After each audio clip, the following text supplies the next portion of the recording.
I.S.U.P.K 53rd Annual Lord Passover. 53rd Annual Lord's Passover is going to be held down here in Florida. It's going down.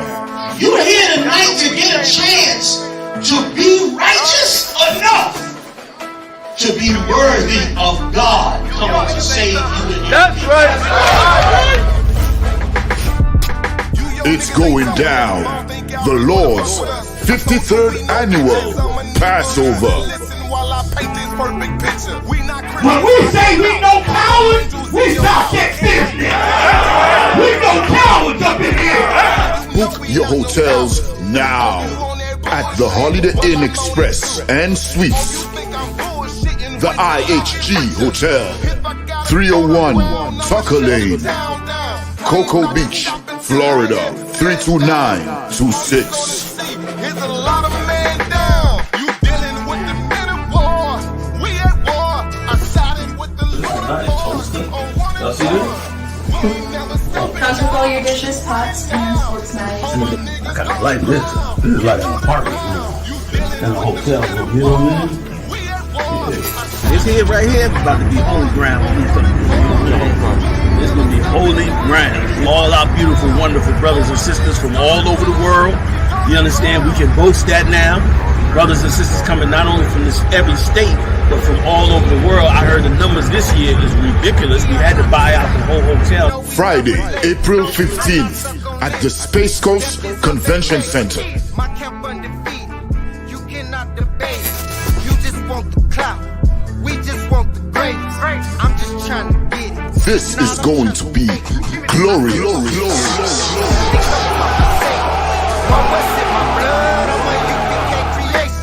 We don't give a fuck, you can see it in our faces. Got it out the mud, straight up out the base.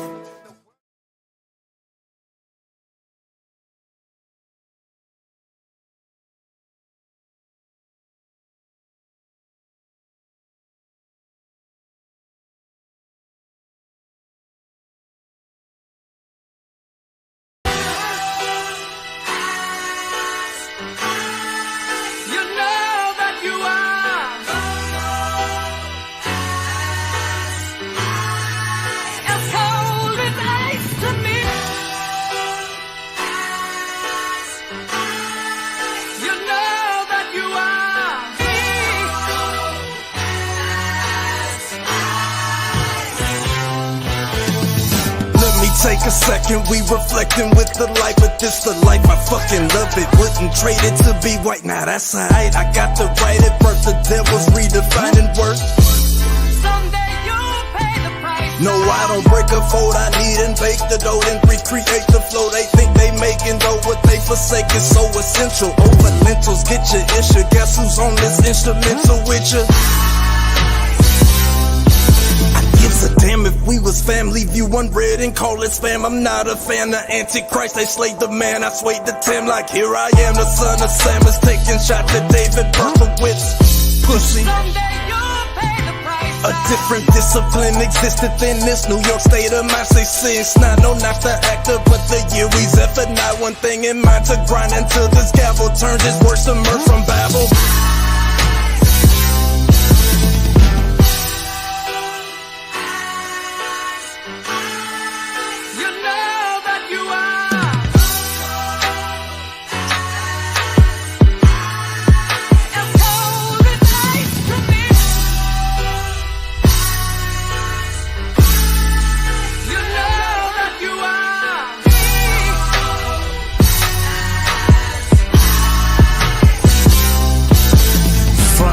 Since 69, I follow protocol. This kingdom built on guy bones, so I can't love Esau, and I can't fuck with y'all. I ain't gotta say it twice, you vouching for the enemy, but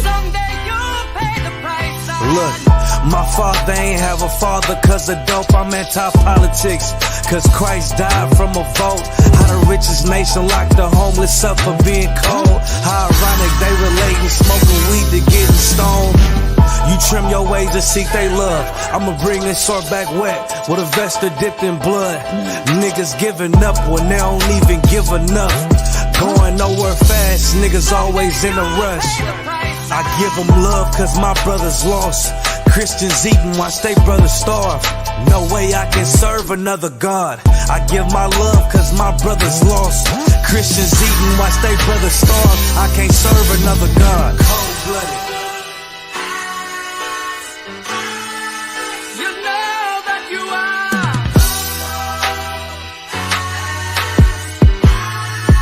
As cold as ice to me. You know that you are.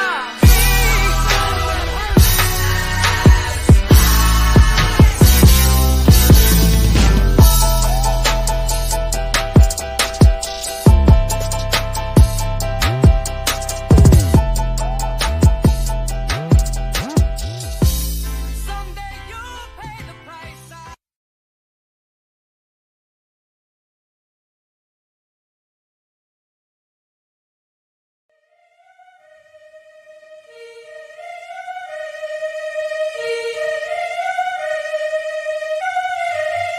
Real time, man, shit. Make sure you let these niggas know what time it is, man. You know what I'm saying? Get on this motherfucker. Let these niggas know what time it is, you understand? We royalty, nigga. King Ty really one of the realest. I survived drive-bys from them killers. Like I got 9 lives, I got 9 wives. I said fine wine with them bitches. I'm spitting fire bombs in your city. I got like 8 or 9 niggas with me. And we all ready to die in a minute. One West, we the best in the business. I get offended, I fuck niggas offended. Talking they get it, but niggas is timid. Rappers is softer than linen. Catch me out parking lot pimping. What more could I give them? I've been the hottest forever. Why would I lie about cheddar? I could do better. I just put loyalty first. Royalty coming whenever. Pull off in the Jetta. Curvature on me, you sweater. My soul like wearing a sweater in summertime weather. Haters so salty, no pepper. You not that seasoned or clever. I'm with the rebel. Used to pump bass with the treble. Baking a cake in a kettle. I used to cook up the work. Now I just cook with the metal. Gotta keep foot to the pedal. Yeah, let me give it gas on the highway. Let the music blast on the calm day. Break the Glock down into 3 parts. Put the 3 together like my Najee. Just like Bombay with my enclave. Got my mind made. Ain't no time waste. No. Eating prime steak with a fine date at a fine place. Getting violated. Hey, listen. I already told these niggas. You understand? I call up King Ty. He say, what's up? I say, what's good, my lord? Listen, he like, listen. These niggas ain't ready for none of this. You understand? I said, listen, if the nigga ain't one West, he ain't got it on his arm or his chest. I don't give a fuck about the nigga. It's just me and my niggas. We royalty, yeah. I got the hammer, you running, man. Come through your window like rubber man. Snapping your neck like a rubber band. Talk to my jaw like the sun is setting. He told me murder you rappers. Uppercut sending you vertical actors. Y'all got me coming with verbal attackers. I might attack you type physical too. So y'all be rhyming the way y'all be shining. I'm blinding these rappers like Mr. Magoo. These haters miserable, we indivisible. Look at these haters like they got no clue. No clue. They hold up ones in them W's. Really, bro, don't get too comfortable. If you ain't cut from the cloth, co-signed by the boss, then we do not fuck with you. Cause you wouldn't last here. I told you the same shit last year. Already told. Keep talking that trash. I have a car, come kick your ass in. Already know. Your jaw like glassware. We pull up, not rocking no mask there. Don't care if you spot us, you know how you got us. It's over, you saying your last prayer. Go ahead.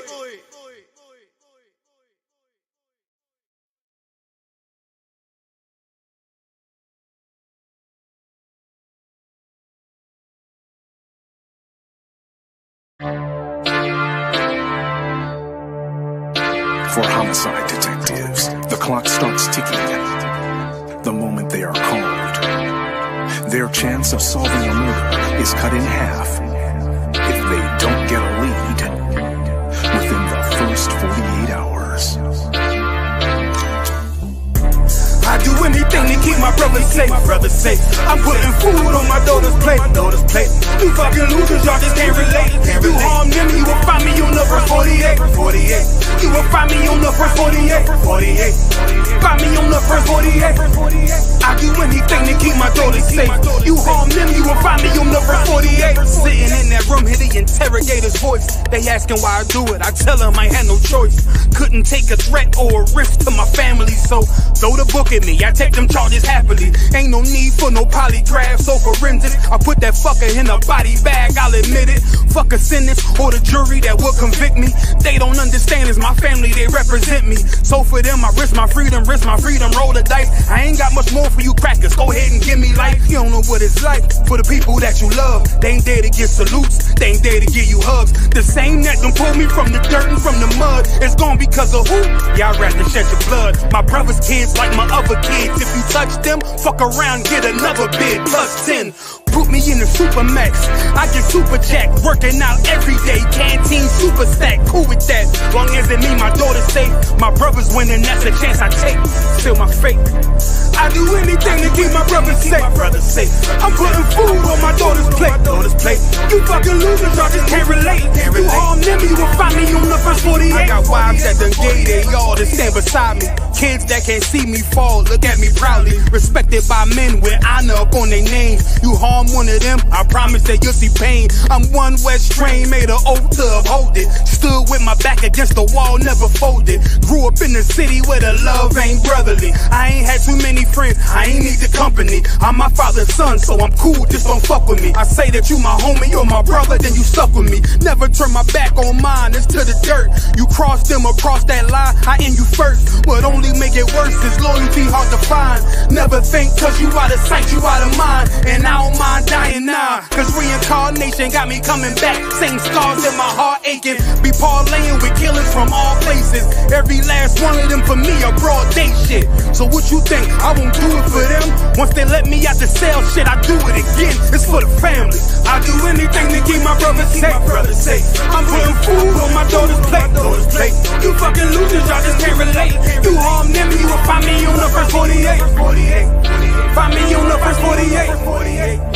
Find me on the first 48. I do anything to keep my people safe. You harm them, you will find me on the first 48.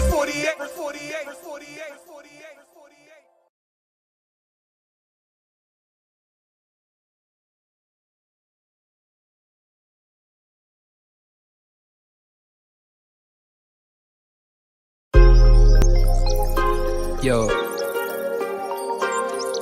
I thought the bomber clot to them boy, man. Bad mind never kill them. Suffocate to no pussy. Yo, status. Tell some boys we don't chat us.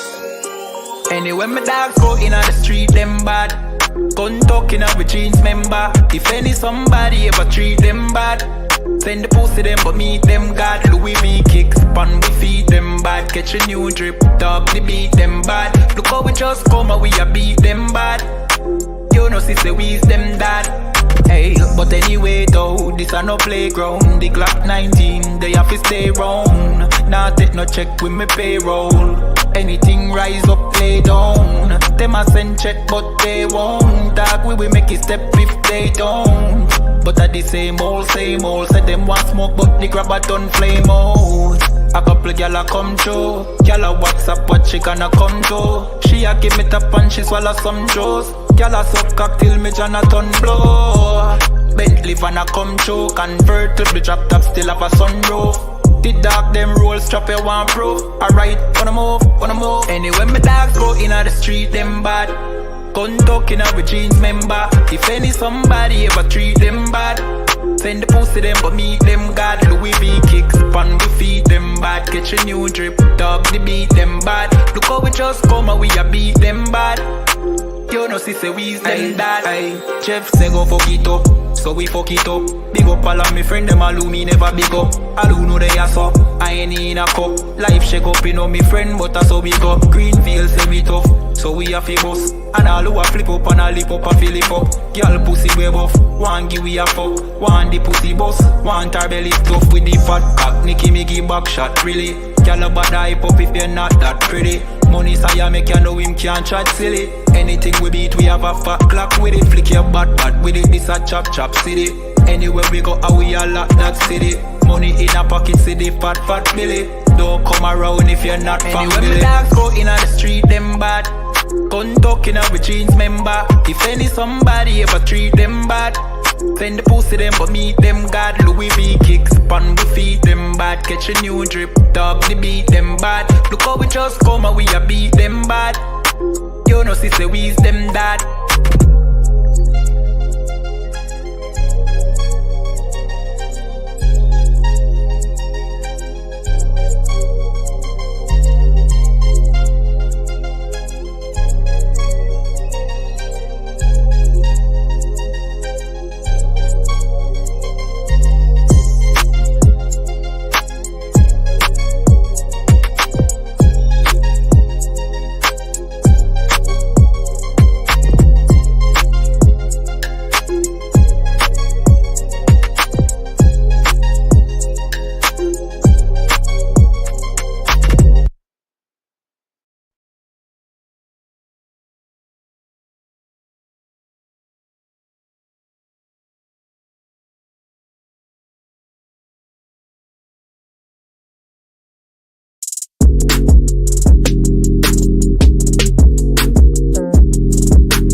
I told you not to do no sin no more. I guess they acting like they hear me. 90 days I let her fiend for. If this what you want, you best go beast mode. And she said, baby, I know you legit. Baby, I know you legit. She said, me like you don't even exist. And I said, U.P.K made me like this. Bada bing, I pop the least suspected. I start all my crowns, ring and necklace. Do what the men above had taught me. Hey, you say I play too hot, no coffee. I had to change my life like this. Yeah. I'm taking life for what it is. Yeah. Quit acting blind, you need some lenses. Abiding by the damn scriptures. Hey, I told you not to do no sin no more. I guess they acting like they hear me. 90 days I let her fiend for. If this what you want, you best go beast mode. And she said, baby, I know you legit. Baby, I know you legit. She said, me like you don't even exist. And I said, U.P.K made me like this. I've been up, I've been up, I've been up, I've been up. I've been up, I've been up, I've been up, I've been up. Quit the fuss, show me love, I need love. Don't wanna leave me, yeah. I'm mixing up my damn problems. I'm mixing out all of that violence. If you with me, we on that fly shit. To all these worldly bastards round us, I say, I told you not to do no sin no more. I guess they acting like they hear me. 90 days I let her fiend for. If this what you want, you best go beast mode. And she said, baby, I know you legit. Baby, I know you legit. She said, me like you don't even exist. And I said, U.P.K made me like this.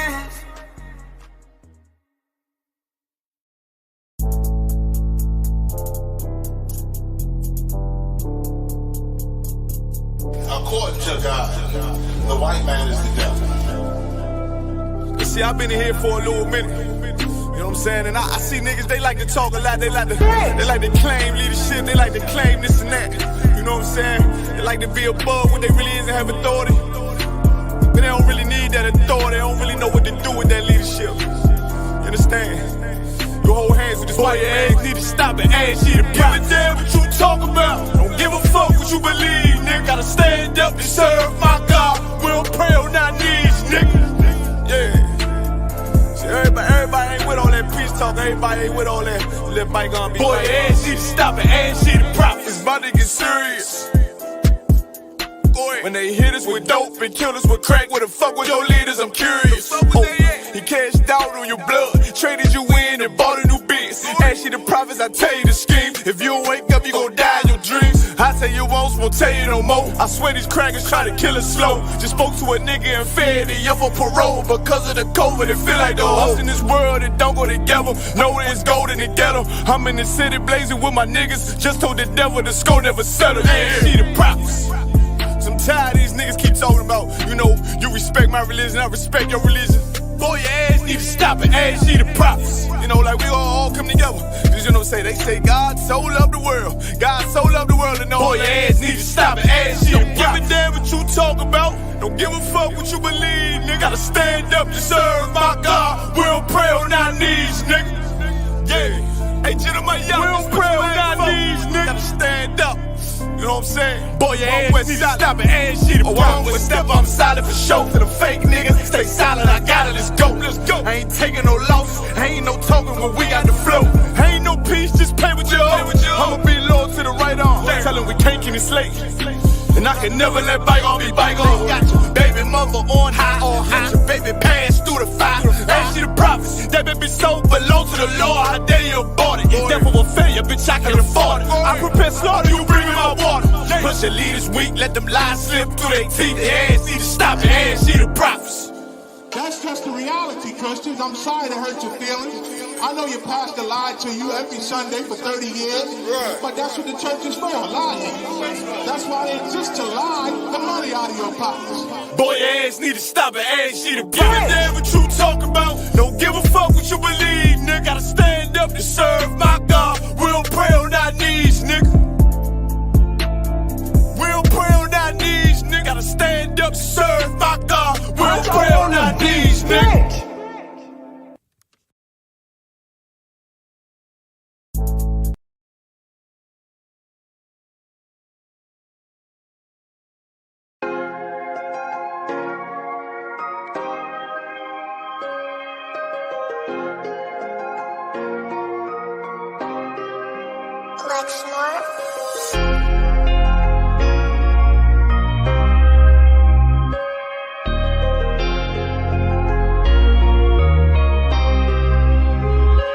Gotta be ready for when the war starts. Fighting these battles through life, got us accumulating war scars. Nothing is given. We going through these curses while we living. We soldiers on the mission until the dead in Christ is risen. I thank the Lord for Abba Biggins, Most High in Christ, for all the fallen soldiers that I didn't mention. For all the fallen sisters too, through the years trying to fight back the tears cause we missing you. And I never met Kama War, but I hear stories from the brothers. In the truth, he was a dinosaur. And I know one day we all gotta die. I pray I go honorable like Makata's eye. Fighting through these curses to survive, I vow to keep their name alive. Fallen soldiers, I let my eyes cry through this pen and made my niggas rise again. My fallen soldiers, fighting through these curses to survive, I vow to keep their name alive. Fallen soldiers, I let my eyes cry through this pen and made my niggas rise again. My fallen soldiers. It's war at all costs, they killing us off. We holding on to all thoughts, no memories lost, and you can fall for they snare.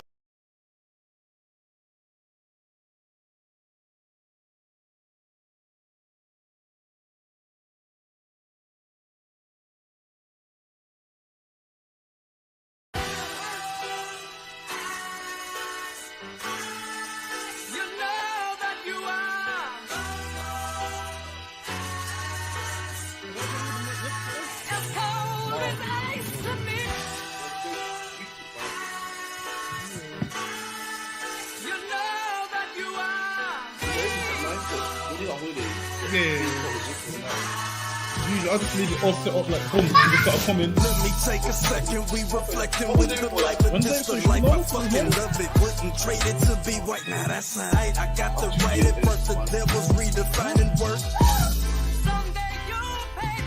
No, I don't break a fold, I need and bake the dough and recreate the flow. They think they made me know what they forsake is so essential. Over lentils, get your issue, guess who's on the okay, one more tip. Gives a damn if we was family, view one red and call it spam. I'm not a fan of Antichrist, they slayed the man, I swayed the Tim like here I am, the son of Sam is taking shots at David Purple with pussy. A different discipline existed in this New York state of mind. Say sins, not no, not the actor, but the theories. If not one thing in mind to grind into the scaffold. Turn his words to mirth from Babel.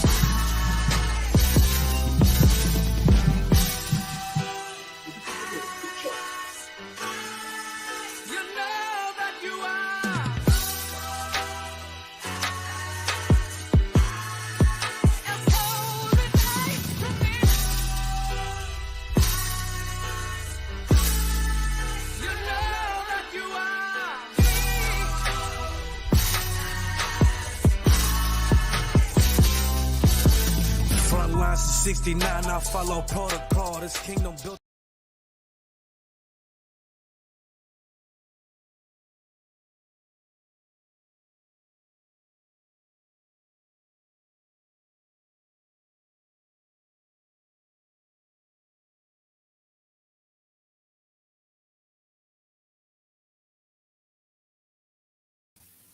All right, shalom, shalom, shalom. We're on the end. Big up to everyone that come on the ends. We get the number up for you. You know what I mean? And make sure you call that number 079 607 46784. 079 607 46784, man. And make sure you come to class. What classes every Monday at 394 Lodge Road, B18 5PW. 7 to 9. Also, we got classes Tuesday online, Brotherhood class from Manchester, which you can watch on all I.S.U.P.K social media. If you hear me good, give me a 1 or a con. Big up to everyone in the chat. You know what I mean? Like, share, subscribe. Every Wednesday, the Brotherhood, the law class by Officer Dongle Bar. You know what I mean? Every Thursday, scripture breakdown class. Mandatory class for all officers and all troopers. But make sure you come down to that 394 Lodge Road, B18 5PW. And then every Friday, we have on the ends 9 to 11 with myself. You know what I mean? Officer Dumgabar, Officer Quartazar, you know what I mean? Captain Mashap Mayam, Captain Parasha, and we get it in, man. Also, make sure you log into the grill by Commanding General YAHANNA every Monday, 2 a.m. till 4 a.m. Man, stay awake, watch it. It's worth the watch, man. So big up to everyone in chat, big up to Parakya, big up to Kamala, Ahawabar, you know what I mean? Yeesh, Nakapaya One West, you know what I mean? The Posh. You know, big to everyone watching. You know what I mean? Also big to Zayakwa that come down as well, man, in the class as well, man. You know what I mean? Big to everyone that come through. Passover coming up, Younger Boy. If you want to just run that down real quick. April 15th. All the preparations are in motion. Flights getting booked. That's right. All the flights are getting booked. The hotel's already there. April 15th in Orlando, Florida. So come on down to that. Obviously, you have to book a flight if you're traveling from the UK. April 15th. Get in touch with us, man. We're all trying to go down there as a group. Most of us have got our flights booked. So just let us know, man. We'll sort all of that out for you. And then you can come and see what the Lord's Passover is about. Why is it the 53rd annual Passover, man? So you look out for that. Yeah, we're going to get into it, man. Everyone knows we're going to get into Ukraine.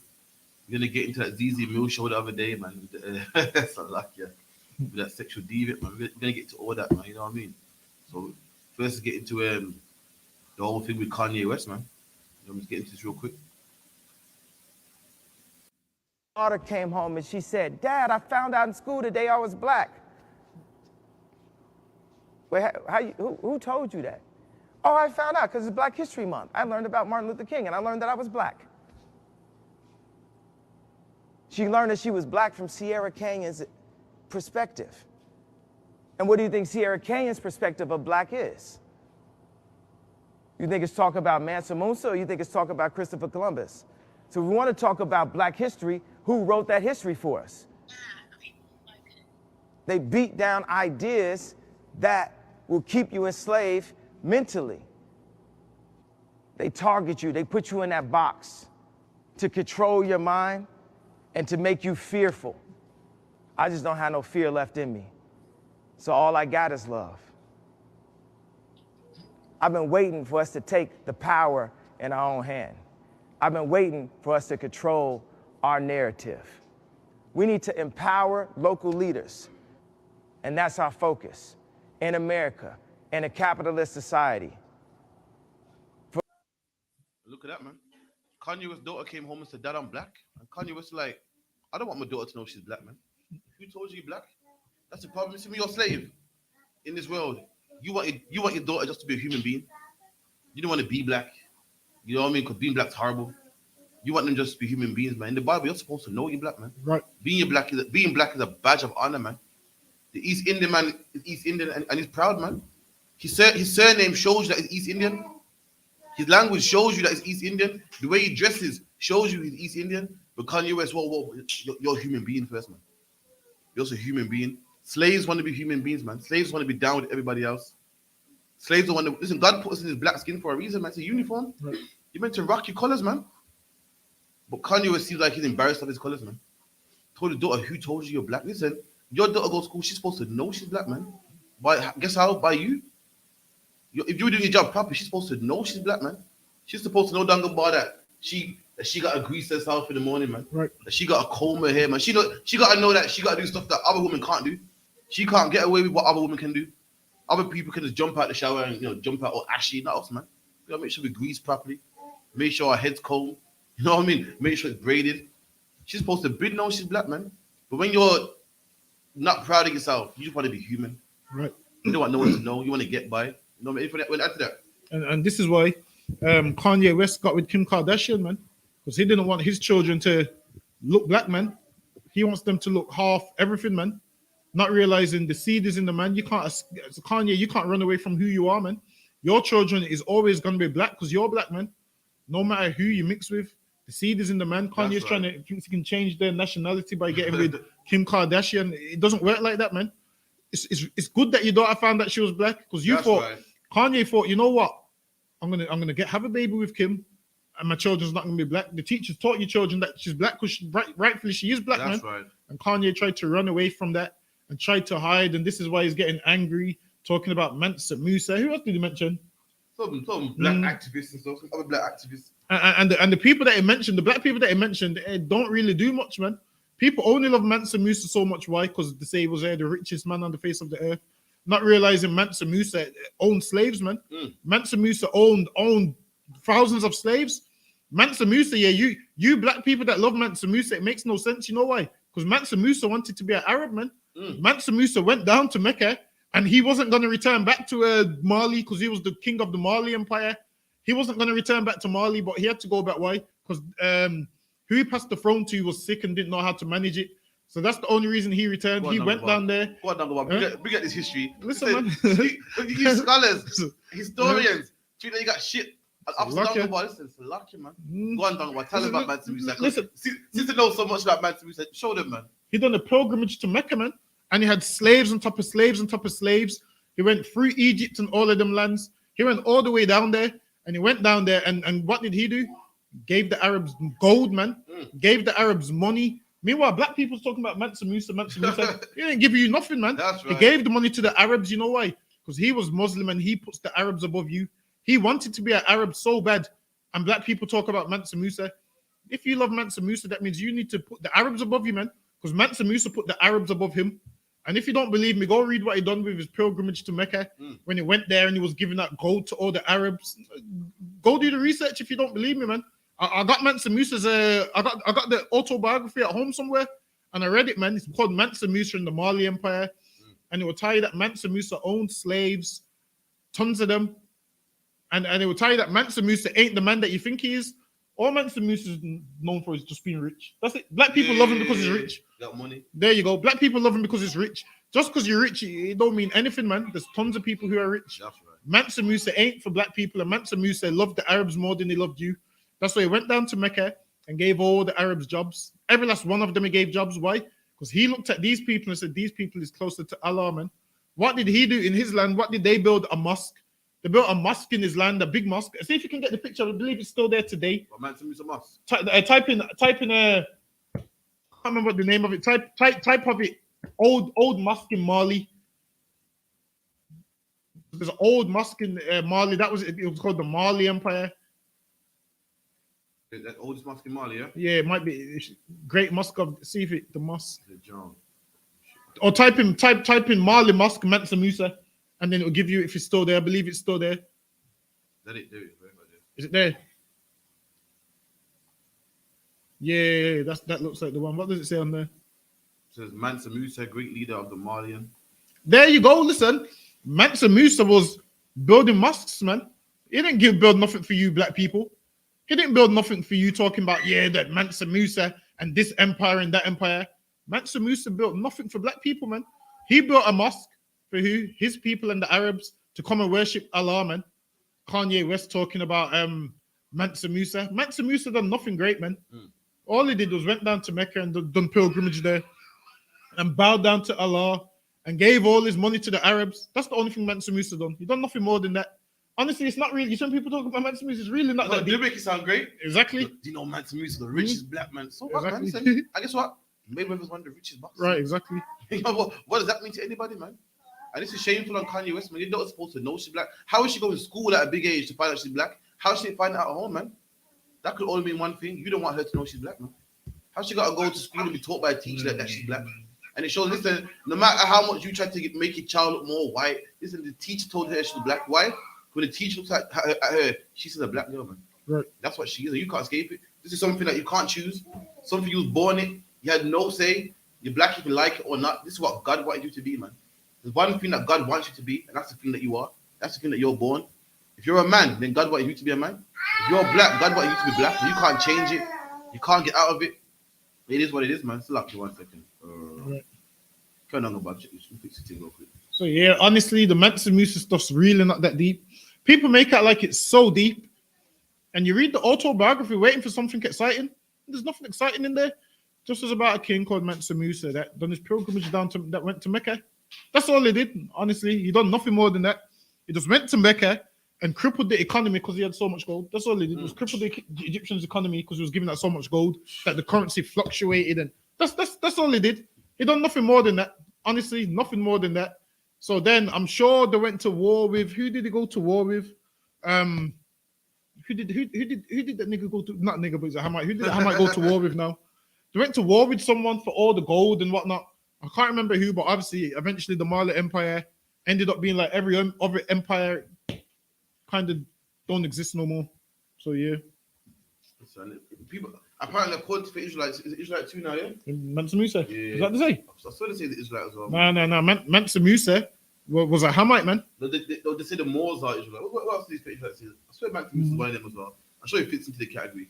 But obviously we know the Hamite. Mansa Musa, Mansa Musa's a Hamite man. Mansa Musa ain't no Israelite. He's a Hamite, and he will let you know because during that time, only people of that race could be king over the Mali Empire, which lets you know because no one ain't letting none of you niggas be king of nothing, man. Listen, who lets a nigga be king of anything? Yeah, that's right. That's it. That should let you know that Mansa Musa is obviously a Hamite. What was you to Mansa Musa? You would have been one of them slaves that he carried down to Mecca. While you was on foot, tons of his slaves. Oh yeah, by the way, tons of his slaves died on the way to Mecca. Actually, they don't teach you that. Tons of his slaves died on the way to Mecca because it was a journey. See if you can find out how long the journey took. I believe the journey took months, and was walking in the hot desert. It was traveling in the hot desert. Type in Mansa Musa's pilgrimage to Mecca because it took. I believe it took 2 months, 3 months, maybe. Mansa Musa's sitting on the cart, and you're on foot because you're a slave. Don't let this Mansa Musa nonsense fool you, man. Don't let people make you think he's so deep and he was a kind man. Nah, man. He only loved the Arabs. Why? Because he worshipped the Arab god. Because why? The Arab conquest and all of them things. Listen, man. That's all it is. They say on there. It goes, the Mansa Musa's pilgrimage to Mecca happened between 1324 and 1325. Between what? 1324 and 1325. Between 1324 and 1325. And the Arabs conquered West Africa when? It was before that. I believe they conquered it. Spread their religion way before that. So that's why tons of these Africans is Muslim. Why? Because the Arabs went there and slaughtered them and forced Islam upon them. And this is why all these Africans is Muslim. Down to your King Mansa Musa, down to the rest of them. That's how they became Muslim. They didn't become Muslim, because it was the right thing to do. It's because of that, man. Exactly. Because it had benefits. Nah, man. They was slaughtered by the Arabs, and it was forced upon them, like Christianity and Islam is forced upon us. He brought a large entourage with him. He brought a what? A large entourage. The entourage with him. Most of them was slaves, but it's probably not going to tell you this year. But most of the entourage was his slaves. Why? Because you had to pull his cart, you had to feed his animals. He brought all of these things, man. Go ahead. Which impressed people everywhere he went. Which what? Impressed people everywhere he went. And this is why Kanye is so impressed, man. Because he sees Mansa Musa had a large entourage. And this is what Kanye West is impressed with. Oh, they're not teaching about Mansa Musa. Was there anyone that was that about it? Let me see. There's quite a bit still. He spent a lot of gold in cities. And he spent a lot of gold in cities. It crippled the economy, like we said. Go ahead. They passed through on the way to Mecca. On the way to where? On the way to Mecca. This is how you know we're not lying, because he done the pilgrimage to Mecca. Go ahead. God. Because of his kingdom's abundance of gold, Mansa Musa was known as one of the richest men who ever lived on earth. And this is why people talk about Mansa Musa, this and that. But the thing is, Mansa Musa's riches can't be measured like that. Like, while it is here, you're measuring Mansa Musa's riches to Solomon's, whereas the currency weren't the same as the time. Listen, currency changes over time. That's right. £40 in the 1900s is way more than what £40 is now. You're measuring it in today's currency, whereas Solomon's currency would have been different to Mansa Musa's currency. All Mansa Musa had was gold. Solomon had cattle, the whole lot, and everything, man. So don't let people tell you Mansa Musa was richer than Solomon. This is how you know Kanye West hates black people. Because when he spoke of great man, he should have mentioned Christ or Solomon. Right. He didn't mention them. He mentioned, who did he mention? Mansa Musa. That was an Arab, wanted to be an Arab. Kanye West, listen, man. He's lost and got no clue, man. Kanye West ain't got no clue, man. That's why his woman left him for Pete, man. Left him for a drug addict, man. Who's Pete? Have you seen the guy she's with now? Now, Like a drug addict, man. tune about gonna punch up Pete or something Yeah, like yeah, that. That's what, let her go, man. You know, you see if a girl leaves you, the worst thing you can do is threaten me, man. yeah. You seem too bothered, man. Let's just leave, man. Oh, so you know what? Kanye West ran him off Instagram. He deleted his Instagram. That Pete guy. I'm sure it was today. Deleted his Insta. But anyway, let's move on, man. You know, we're gonna move on to Big Nasty. Now, Big Nasty, the man there, who it's more of a comedian nowadays. I'm more of a TV person now. But once upon a time, Big Nasty started off in the music game, and the music game didn't quite go well for him. You know what I mean? And little do you know that Ed Sheeran, who everyone loves, the music game going good for Ed Sheeran. Little do you know, Ed Sheeran took one of Big Nasty's verses and put it on a game song and made millions, man. So it's like Big Nasty can't boss, but the white man can take your lyrics, your songs, and he can boss off it, man. Let me play it for you real quick. Roadside, yeah, I lost my way. I give thanks to the Most High, 'cause He kept me safe. I got lost on the roadside. Yeah, I lost my way. I give thanks to the Most High, 'cause He kept me safe. I hope to God that I don't die, so I pray. If I go, mama, don't cry. I was on the roadside. Hope to God that I don't die, so I pray. If I go, mama, don't cry. I was on the roadside. Look at that, man. 2009, Nasty made a tune. No one knows it. No, underground, low key, no one knows, man. Here comes Ed Sheeran, man, the white boy, the teeth, man. Takes your song and makes millions. Takes your song and makes millions, goes platinum with it, man. No one even knows Big Nasty for making music, man. Only some people. You know, if you know about Channel U days, then you might know about Big Nasty, man. But if you're youngin', you'd be like, oh, Big Nasty, the comedian. And Ed Sheeran takes that song and goes clear with it, man. Listen, and the oppressed have been doing that to us for centuries. You seen the movie Dreamgirls? When they make a tune about the Cadillac and the white man takes it, remix it, puts his own spin on it. That's what they've been doing to black people for time, man. The Hey Mr. Postman tune, you know what I mean? They've been robbing Motown tunes for years, man. Taking it, putting their spin on it, and making money of it, man. Let me tell you something. All talent comes from the ghetto, man. Right. All the latest dances, everything comes from the ghetto, man. The milli rap, everything. What do? They take it, make a jingle out of it, and then make it something popular for the world, man. I watched in the Frosted advert. You know what I mean? You know, remember the cartoon tiger?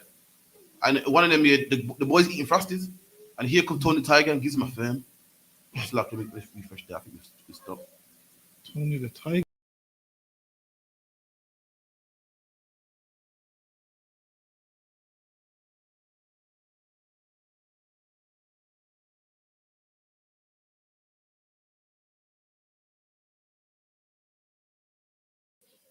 So like we froze for a minute. And that's what they do. They go to the ghetto, man. That's where all the great talent comes from, all the great rappers. That's where your boxers come from. Tyson comes from where Brooklyn. Then us Lewis come from where North London. All your footballers come from the ghetto, man. So all the talent is, and they take it, man, and make money off it. They take it and water it down and make money off it, man. But like I was saying, the Frosted advert had Tony the Tiger giving man's firms, man. All the white kids like, yo, that's cool, man. You come from the ghetto, man. David Beckham had braids. Remember David Beckham had braids? David Beckham had braids, and all the white people like, wow, that David's so fashionable. He's so cool. Where do you think braids come from, man? Where do you think? Miley Cyrus was twerking. Everyone's like, oh, Miley Cyrus got some new dance. But twerk is nothing to us. It's new. That ain't new to us. Kim Kardashian got two braids with a party in the middle. Never like, oh, Kim's so fat. He said Kim's done it once again. You know, that's mad. I saw Kim with this is a true story. There's a newspaper, a blog gave Kim with her top like scrunched up in the ball. You know how girls do it? And it said Kim. The caption was Kim's done it once again. Created a new fashion. These are black girls been doing that, man. Right. Kim had two braids in her hair. It was like, oh my god, they call it the Kim Kardashian braids. How dare they, man? Black people been having their hairstyle for years, man. And likewise, everyone gonna see Ed Sheeran now and think, wow, Ed Sheeran is so great. He can't do wrong, man. Really, little did they know that this was stolen. This was stolen from Big Nasty, man. Look, it goes back. Also, look at rock and roll. You look at rock and roll now. What do you think about rock and roll? It's a white man's music. But originally, rock and roll wasn't white man's music. It's black people's music, man. But they took it. And now you think, well, it's theirs. And they're gonna do the same with rap, same with grime, 100 years from now, you're gonna feel, oh, that's white man music, man. It's lucky, man. And Ed Sheeran's been stealing black stuff for years, and this is why Ed Sheeran stays like.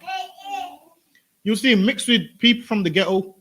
Why? So he can copy their style. And the sad thing is, Big Nasty and all them will defend him. Yeah. They all defend him. They'll be like, nah, Ed Sheeran's a nigga to us. They will all defend him. You say anything bad about Ed Sheeran, they're all going to defend him. But when it comes to black people, no one defends us, but we defend Ed Sheeran. Like well, it is when a black man steals your bars, oh, he's a biter, he's a copywriter, he's this and that. But when Ed Sheeran does it, Ed Sheeran gets a pass. When it shouldn't be so, man. Big Nasty should do what everybody else does. Try and sue for royalties, man. Right. Every other artist, black artists do it to black artists. They sue them for royalties and be like, oh, you copied my song. Originally, I done this. Originally, I done that. But when it comes to Ed Sheeran, no one sues for royalties. Ed Sheeran just can just do it once. I like what you say. Like, they've been rubbing our culture for years. Like, look at Elvis, man. Elvis had to hear how black people had to hear the 60s. You know, the perm going up high, the high top. Elvis had that, man.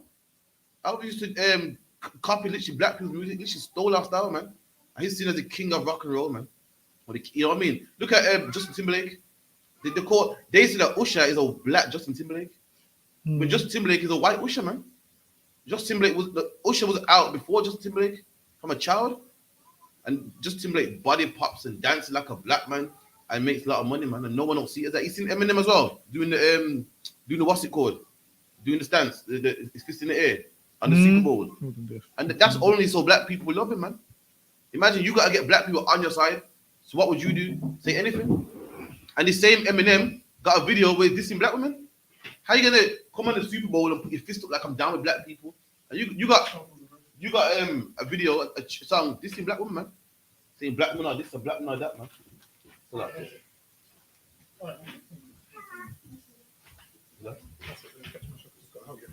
Alright, no sweat.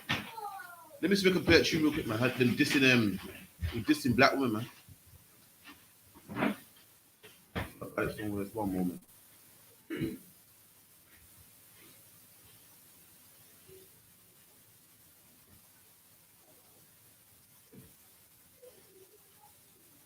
Man puts his fist up and makes out like he's down for black cause, man. And this man got a tune called Foolish Pride where he's dissing black women on that song, man. Yo, what's the occasion, man?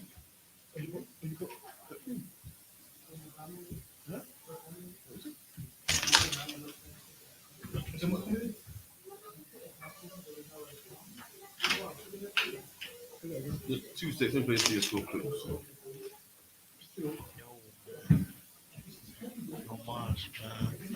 Yo, you been kicking all that shit about yourself. What the homies, man?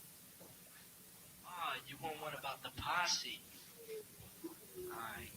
Oh, foolish pride. Oh, foolish pride. Oh, foolish pride. Oh, foolish pride. Well, foolish pride has a lot of things to say. You got foolish pride like you got tooth decay. But tooth decay is another problem. So let's take this foolish pride problem and solve it now. When I talk about foolish pride, I mean blacks and whites taking different sides. When blacks and whites take different sides, unity never happens and we will subside. We will subside and nature will release. And everything will just crush that peace. But when we crush that peace, you see we start hating each other. But remember, you are my brother and you are my sister. Just like I'm a mister. I seen a black girlfriend and I kissed her. I placed it on her cheek. And she didn't come back till next week. Now it was next week and she was back again, wanting to kiss a white kid. So she was my girlfriend. We started going out, but that's okay because we used to black and white. Blacks and whites sometimes mixed, but black girls only want your money because of dumb chicks. So I'ma say like this. Don't. And there you go, man. Obviously, this tune is shit. It's lucky. It's one of his first demo tapes and that. But nonetheless, this man is dissing black women, man. See how black women only wanting for your money, and how he kissed a black girl and all she wants for his money and he didn't see her back till next week. And he's gonna come and salute, go on one knee and put his fist up. And black people forgot all about that, man. That's the problem with black people. Man. We love our oppressor too much, man. We got short-term memory, man. Imagine this. Eminem can outright diss black people while using black people's culture, man. Outright this black woman, say how black women are this and that, and all he got to do is kneel and put his fist up. A black people like, well, that's cool, man. Imagine this: the queen sits on the throne. Yeah, please. The queen sits on the throne, which is what contributed by black money. Black people cut cane and pick cotton so the queen could sit on that throne, man. Billions. And guess what? Snoop Dogg goes, she's cool. Snoop Dogg said the queen is cool. Why? Because one day she gave him a pass, man. And for all that, that's the problem with us. Because one white man might say one good thing about us. We say, oh, they're all cool, man. Because Bill Clinton plays the saxophone, we say they're all cool. Because Ed Sheeran can sing or Eminem goes down on one knee, we say, oh, white people are cool, man. And that's the problem. They don't do it to us. Imagine this, all black people are white people, man. And guess what? White people still hate us. Right. All it takes is one white man to be cool with us or beef in the ghetto, and we forgive them, man. It's lucky, man. And you know what? This is why, This is why when Murder Inc. was beefing with 50 Cent and Eminem, really, everybody was only rooting for 50 Cent because Eminem was on his side, man. When really, you see how the blackboard jaw rule after that? Yeah, no one fuck with him. No one. Because why? They all love Eminem. I seen a video of the game. As it froze again? That's fine. I seen a video of the game talking about the one rapper he wouldn't want to battle is Eminem. The thing is this, man. I don't understand why everyone's afraid of Eminem. This is what I'll do. I'll go to a studio and just give him a slap, man. Eminem ain't nothing special. People make it like Eminem's got bars and all his bars are childish, man. If you want to talk about rappers with bars, Machiavelli, that's a rapper with bars. Listen, Nas, that's a rapper with bars. And I don't even like Nas. But obviously,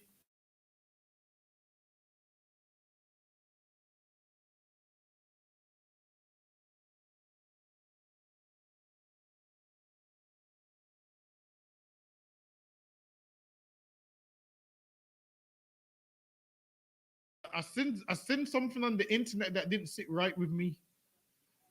I seen something on the internet. It was maybe 2 or 3 days ago, and it didn't sit right with me, man. It said Tupac is the second greatest hip hop selling artist of all time. What? And Eminem's number one. It said Eminem was number one. I nearly lost my mind, man. Eminem's only selling records. Why? Because white people support him, and black people love him because he's white. You put Eminem in black skin, he won't stand out, man. Because every black person can rap.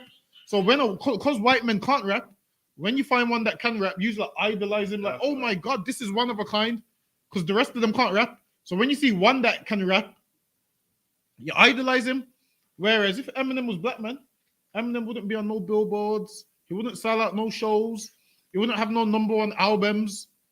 Why? Because all black people can rap. So for us to rap, it's not that big of a deal, man. For a black man to be able to rap, it's like, yeah, you black men are good at basketball. That's right. That's like that to make a move what white man can't jump. That's right. Listen, man. And when one white man can do something good, everyone glorifies him. Everyone glorifies him like he's a god. Why? Because deep down in your mind, you know white people can't rap. But there's one exception, you give him a pass. What you say is true, man. If a black man was talking about killing his mom and raping his mom and got his baby mom in the boot of the car, listen, you wouldn't work with him. You say this guy's crazy. When a white man does it now, everyone likes it, man.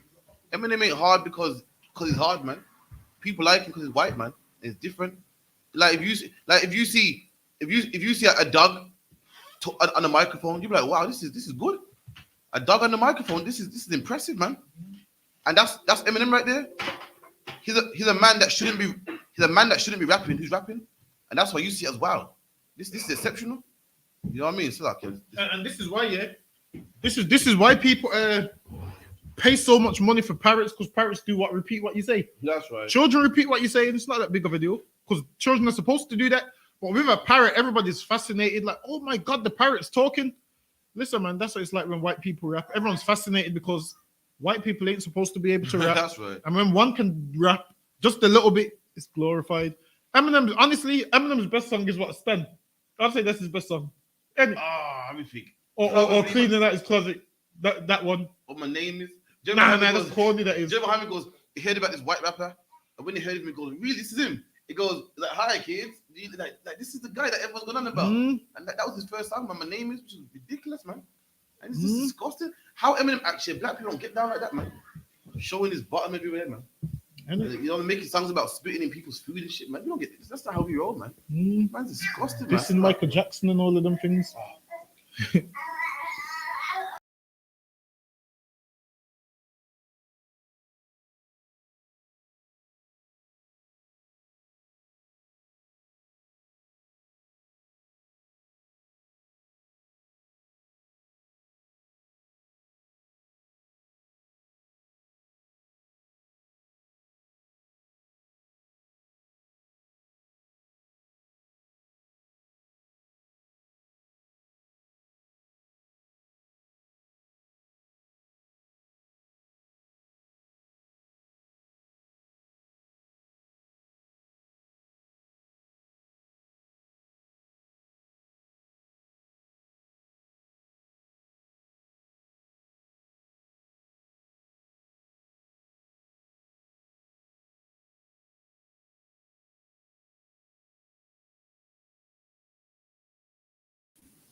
So lucky, man. We're getting bare technical chicken. problems today, man. So I lucky. beg you, pat me some waffles and chicken. So lucky, man. Some chicken and Man, waffles. you brought the waffles and chicken. Actually, let me have this after.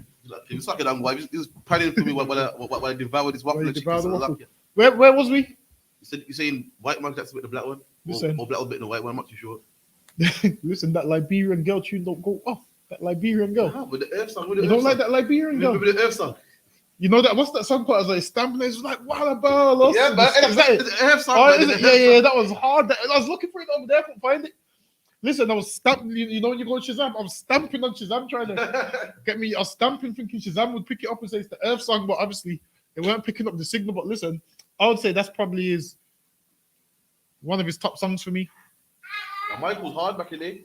You get me? But I still think Black Michael could sing better. The white one was more of a performer, moonwalking and shit. You get me? That's my opinion. Ah, man. Listen, Quatazar, tell him about that tune, man. What is it? What is it? Another Day Has Gone. I'm still all alone. That's what I'm saying. That one there. Nah, you must have. What's that one called? Tell me ABC with a hit though. Nah. The Jackson 5 were hard. What's that one I'm on about? When he's like, Another Day Has Gone, don't leave me all alone. And everyone remixed it. Is it white? You were not alone. That's the one. That one there don't go off. That's that, man. Man in the Mirror. Yeah, that's One More Chance. Come on, all right, cool. Listen, I'm telling you, that boy Michael Jackson had some hits, you know. I'm telling you. The beat ain't hard. That's the Michael Jackson and Brown sometimes. We went 2 yards. Nah, man, the You Rock My World one. That one ain't hard. All right, cool. All right, what's it called again? Oh. Anyway, listen. The moments were hard still. Listen, Michael, you know who else is hard as well? Marvin Gaye. Then he still is. I think because he died young. I didn't really reach. You don't think Marvin Gaye's hard? Nah, You don't think so? I'm not a soul kind of guy. Marvin Gaye, I climbed the height. No mountains high enough. You don't know about that. No mountains high enough. I don't know about that much. Marvin Gaye will have you climbing mountains. Nigga said no mountains high enough. To go reach the woman.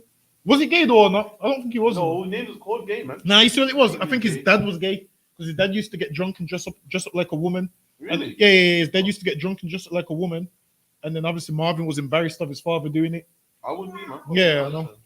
As far as I know, my dad's never done no shit like that, but you better not have. Then one day, obviously, the mom and dad was having a fight. Marvin broke it up. The dad hit him. Marvin hit the dad back. The dad got his gun, blasted him. Then that's how he died. Oh, they said that he got on drugs. It was spasm. No, I think it was. And then the mom bailed him out as well. But what do you do is kind of weird. This is your husband who's just killed your son. It's a rough situation. It's a rough situation still. But listen, what going for Ukraine, man? Ain't it? See, like Ukraine. Is it me? Ukraine taking bare out, man. I didn't see one video of Ukraine shooting Russians. Russians shooting Ukrainians, man. Anyway, let's get back to the topic anyway. So anyway, back to what I was saying. White people do one good thing for black people. Black people want to forget. What about slavery, man? You know what I mean? One black man can rap and we forget about slavery. One white man gets on his knees and puts his fist up and we're like, you know what? They ain't too bad, man. And this is a video I saw today, man. They kind of rubbed me the wrong way, man. So like, yeah. What video was it? What? Kick this evil bastard out.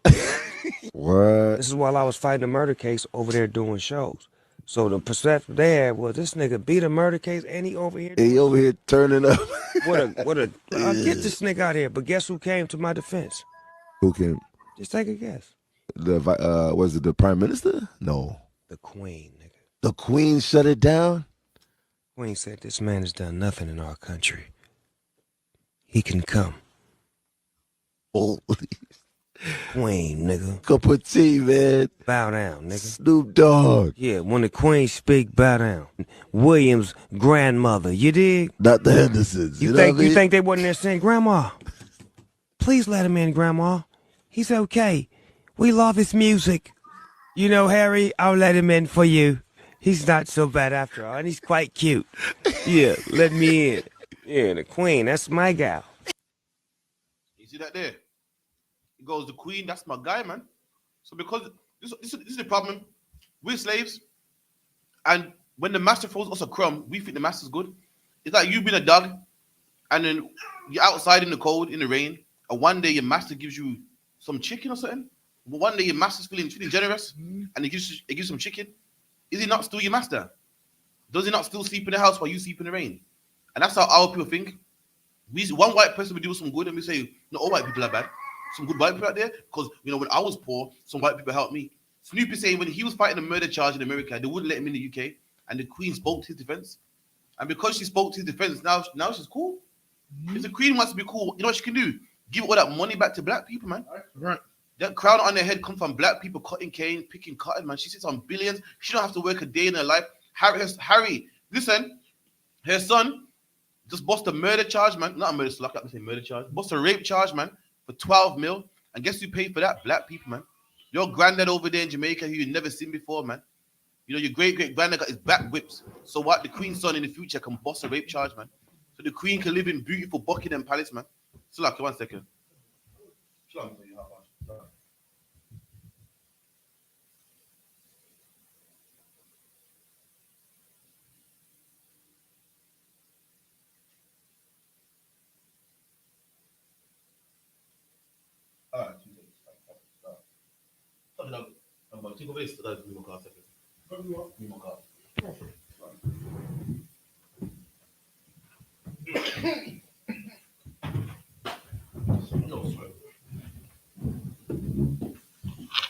Where was we? Queen Elizabeth. Queen Elizabeth II. Is that where we was? This bitch. Excuse my French. Well, she's got still got COVID. Yeah, she had COVID the other day, which shows that what you can pay 12 million, you can have all the money in the world, but you can't escape the judgment of God, man. That's right. Whether you're Queen Elizabeth, whether you're Prince Harry, whether you're Princess Diana, you can't escape the judgment of God. Whether you're Henry VIII, Thomas Cromwell, you can't escape the judgment of God, man. So let them enjoy their money. Imagine this, Snoop Dogg's happy that the Queen came to his defense, which is disrespectful, because why?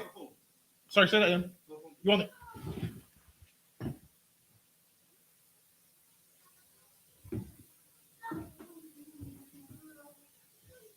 The Queen came to his defense when really she shouldn't have that power over us to come to our defense. We supposed to be in charge. We supposed to come to each other's defense.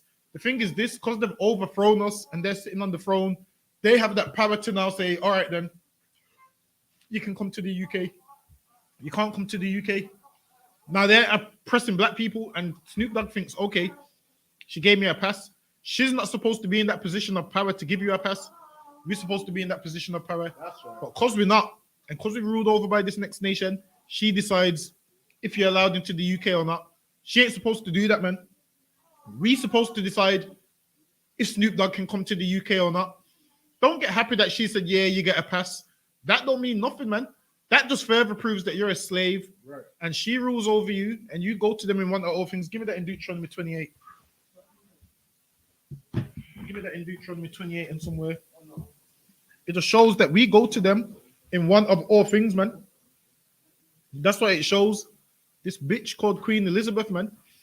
You know her as the Queen, but I know her as this bitch called Elizabeth. Right. Because you might say that's disrespectful. It's not. That's what I know her as.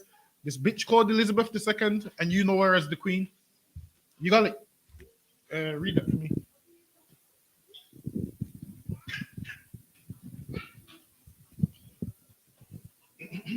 Okay. Deuteronomy chapter 28 and verse 48. Therefore shalt thou serve thine enemies, which the Lord shall send against thee, in hunger and in thirst and in nakedness and in want of all. Listen, man. That's proof that we serving them in one of all things. You want to come to the UK? You need this bitch, excuse my French, you need Elizabeth's permission. Because they might do me for treason. They might do me for treason and take me to the Tower of London where they beheaded Anne Boleyn and everybody else. In the Tower of London, you can go look it up. Used to behead everybody there. These little comments back then will get you beheaded, you know, Quatazar. Yo, you say anything about the Queen or the King, yo, that's your head gone. But listen, Snoop Dogg's just a good slave. And he's used to being a slave, because why? Who pays him? His slave masters pay him to perform. He's an entertainer. We shouldn't listen to people like Snoop Dogg and Dr. Dre and all these celebrities. Why? Because they ain't going to tell you the truth. Because if they did tell you the truth, what would happen? his money would get cut off, man. Their water would get cut off. So they can't tell you the truth. They have to lie to you, man, and tell you, yeah, the Queen's a good woman. The Queen pardoned me. Listen, man. The Queen ain't pardoned nobody else. The Queen ain't freed black people from Her Majesty's prison. That's what it's called. Her Majesty's prison, H&P. Exactly. H&P, Her Majesty's prison. Until she frees all black people and say, oh, you black people can go from Her Majesty's prison. Because she's got the right to say whether you can go or not. Until she lets all black people go, then we can't say she's a good woman, man. Snoop Dogg's selfish and only cares about himself. You mean to say only you should get set free? Only you should be allowed to travel to the UK? What about the Windrush generation being deported under Queen's orders? What about them? There's tons of them that's being deported. There's people in Jamaica right now who once upon a time was in England from kids and they've been deported. The Queen weren't good to them. They call England the mother country. England was called the mother country. And Jamaicans said, this country ain't been no mother to me, man. And it's true, this country ain't been no mother to us. This country's just oppressed us, abused us, and beat us, man.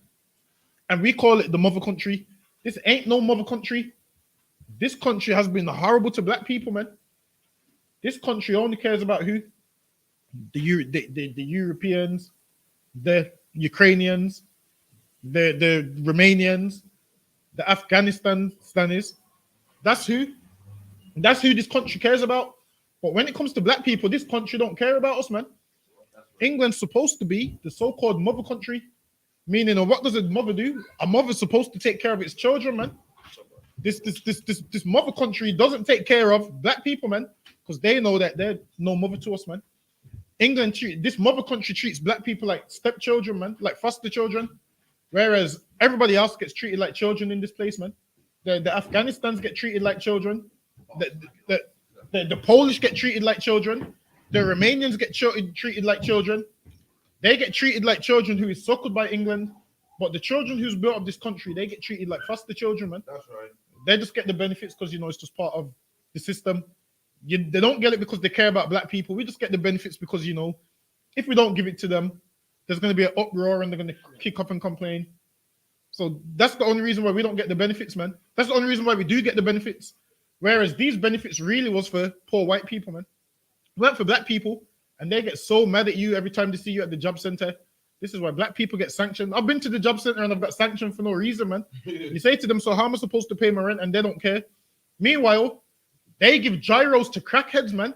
Crackhead Edomites who wait at, they get paid at 12 o'clock. They're at the cash point at 11:58, man.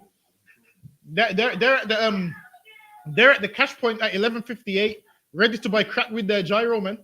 Meanwhile, a black man's just really trying to look for a job, but we can't get a job because of the color of our skin, or because of this. When you get sanctioned. When you get sanctioned, it means the money that they're supposed to give you, they don't give you it, so you can't survive. And then you can't pay your rent, you can't pay nothing. Whatever you got to pay for, to sanction you, and then you have to beg them for a grant, and out of this grant, you have to pay back kind of double of what they give you. To force you into finding work. To force you into finding work. So what else to do is they'll give you like voluntary work for 40 hours a week, but you only get paid £50 for doing a full-time job. And if you don't do it, you get sanctioned. If you don't do the job. If you don't do that 40 hours for that £50, you get sanctioned. Yeah, that's slavery. That's absolute slavery. Probably can go to the next one. All right, Kong. So what's the name again? The LMA got a new show on the BBC. On the BBC now, the show called Being Black and British, showing you how the stuff that black people go for while being British. So one thing was racism, one thing was being poor, and another thing that they brought up was homosexuality, sexual deviancy. Now there's a LGBTQ rapper who come out the closet. And everybody's talking about how brave he is, and he's brave for coming out the closet. From England? From England, kind of one cancer. You coming? I'll meet after. No, sir. Whenever you're ready. So the whole country's talking about how brave he is for coming out the closet and so forth. So they had to sit down with this guy, and this is what he was coming with. Now, this same guy is Caribbean heritage, which makes him a brother, and is also Christian. So they were saying to him, but according to the Bible, Christianity, they don't promote homosexuality, and this is how he justified it. Give me 1 second. So this is him trying to break it down, saying how listen, they've misconstrued it. He's saying you can be a sexual deviant, and this is what he was saying. And this is Israelite.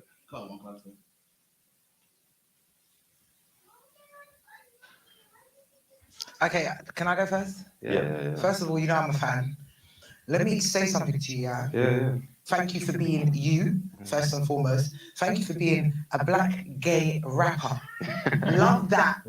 And thank you for being honest about who you are. Do you get what I'm saying? Because you might be doing this for a lot of people without you even realizing what you're at. Why she say thank you for being a black gay rapper? Why couldn't it just be a gay rapper? that lets you know how they say color don't matter, color matters. That's right. Like it's important to her for whatever LGBTQ agenda she pushing, that he is a black gay rapper. You understand? Like he couldn't just be a gay rapper. Why he couldn't just be a gay rapper? Why he had to see the little baby? No, it's true. Baby, he's like, yeah, nigga, yeah. Like he had to be a black gay rapper. Thank you for being you. Like that's absolutely crazy. You can go ahead, you can run it back if you want to play or continue from there. Actually doing? We know this stigma in the community. And I said, you're going to be the one that most people are going to relate to. And you're gay, so that's just so powerful. I appreciate it. Yeah, thank you. I think you do kind of counter a stereotype and a narrative about gay people. The general stereotype you think of as a gay person is flamboyant, feminine, but I think you've shown that not all gay people are like that. In the media sometimes, we see a caricature of gay people as not healthy. Why do you think that's not healthy? It's a caricature, cartoonistic. What's your problem with it? I don't have a problem with it. It's not realistic. There is a clear conflict sometimes with religion and the LGBT communities, and a lot of our communities are very fervent in their religion. Statistics show black people in Britain are more than twice as likely as white people to say that religion is very important to them. Islam and Christianity does not agree with homosexuality. A lot of black people are very Christian, especially African black people, and seen as an abomination, it's seen as a sin. If someone comes to you and says, as a practicing Christian or a practicing Muslim, I don't agree with homosexuality, but it doesn't stop me from loving you, would you automatically write that person off and say, you are homophobic? So, points about the Bible condemning homosexuality are widely false. Leviticus 20:13, it says, a man should not lie with a male as he does with a woman, as that will be an abomination, and they should surely be put to death. It says a man should not lie with a male. In the time the Bible was written, a male was referred to as a boy, right? They didn't have words for boys. A man was someone who owned land. So when we look very closely at that specific text, we can see how things have been misconstrued to make it seem as if the Bible condemns homosexuality. I know religion is going to be something that people are going to use to support their homophobic views, but I feel like religion is, people almost hide behind it, you know? I think the Bible does have very clear position on homosexuality. As far as I'm concerned, it says man. Okay. Now, and you know what's ridiculous about that? He says everyone uses religion to hide behind something. But guess what? You're doing it too, man. Yep. About, well, the mankind, it's a male, it's a boy. You're doing what they're doing, man. That's right. And that's the problem. So you're fast to condemn everyone else when you're doing it too. That's right. He using the same book to justify his shit. Yeah, so and he wrong. That's right. So it's like really odd how he's saying that, but then he's doing the exact same thing, man. And that's the problem, man. For those of you online, listen, there's one place where you're gonna learn this book, and it's the I.S.U.P.K, man. That's right. You're not gonna learn it nowhere else. Or I say this out of love, yeah, you're gonna be just like him, man. That's right. You're gonna think, well, I'm reading it the right way, and everyone else looks at it wrong, and guess what? You're wrong too, man. That's it, man. If someone could get me a Leviticus 20 and 13. He said Leviticus 20 and 13 means something. I'm gonna read it how it's supposed to be read, man. And Leviticus 20 and 13 means exactly what it's saying, man. What's the excuse? In time, it's talking about a boy and a land. What? Just nigga, be quiet, man. It's talking exactly what it's saying. It's talking about, man. Right. It's talking about a man lying down with mankind like he's supposed to lie down with a woman, man. That's what it's talking about. The Bible is against LGBT, man. It's against what? Sexual deviancy. It's against all that, man. And this is the problem. Christians like to mangle the Bible so they can sleep at night, man. Yeah. So they can sleep at night because I feel guilty and I still what's supposed to say convicted. I feel convicted in my spirit. I feel convicted because I'm doing something that's against the Bible. Yeah. How about I twist the Bible so I can sleep at night, man? Right. I don't feel wrong no more. You know why? Because I'm doing something that's right, man. Right. But sorry to break your heart, but I'm gonna read it according to how it's supposed to be read, man. If you could quote us, please, Baba Kashar. Leviticus chapter 20 and verse 13. If a man also lie with a mankind. So the Bible says if a man lies with mankind, if a man lies with another kind of man, this is cutthroat, man. Ain't talking about no child or landowner. Talking about if a man lies with another man, which you call what? Homosexuality, man. That's right. Same-sex marriage, man. If a man lies with a man, both about the same sex. Sounds like same-sex marriage to me. Right. Keep it in. As he lieth with a woman. How you lie with a woman? How do you lie down with a woman? You have sex with a woman? So if a man is doing what he's supposed to be doing with a woman, but with another man, we done? Both of them have committed an abomination. And both of them are filthy for doing that, man. Both of them have committed an abomination, man.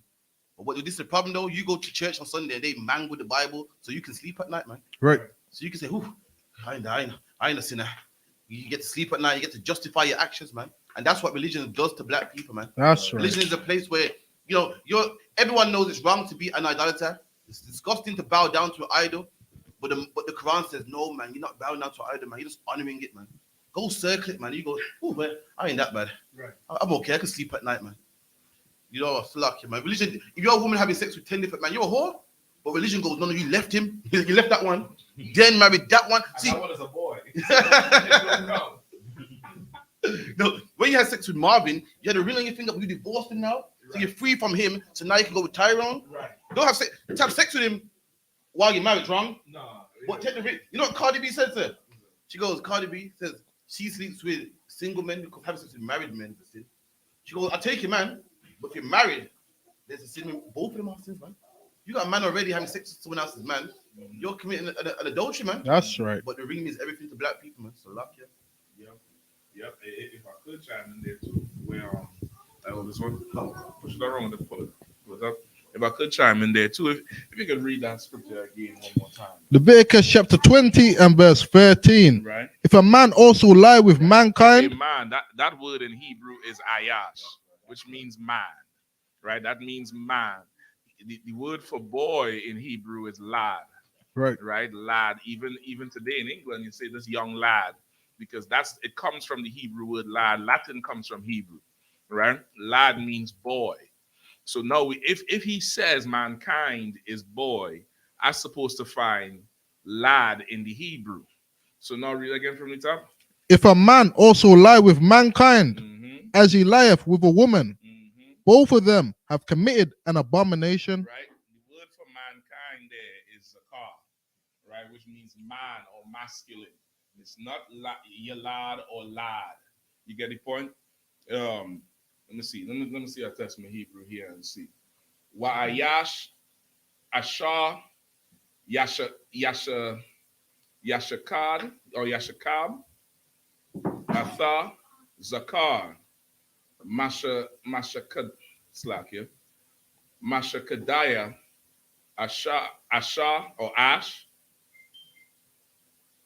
Thaya Aiba Aishawa Shanayatham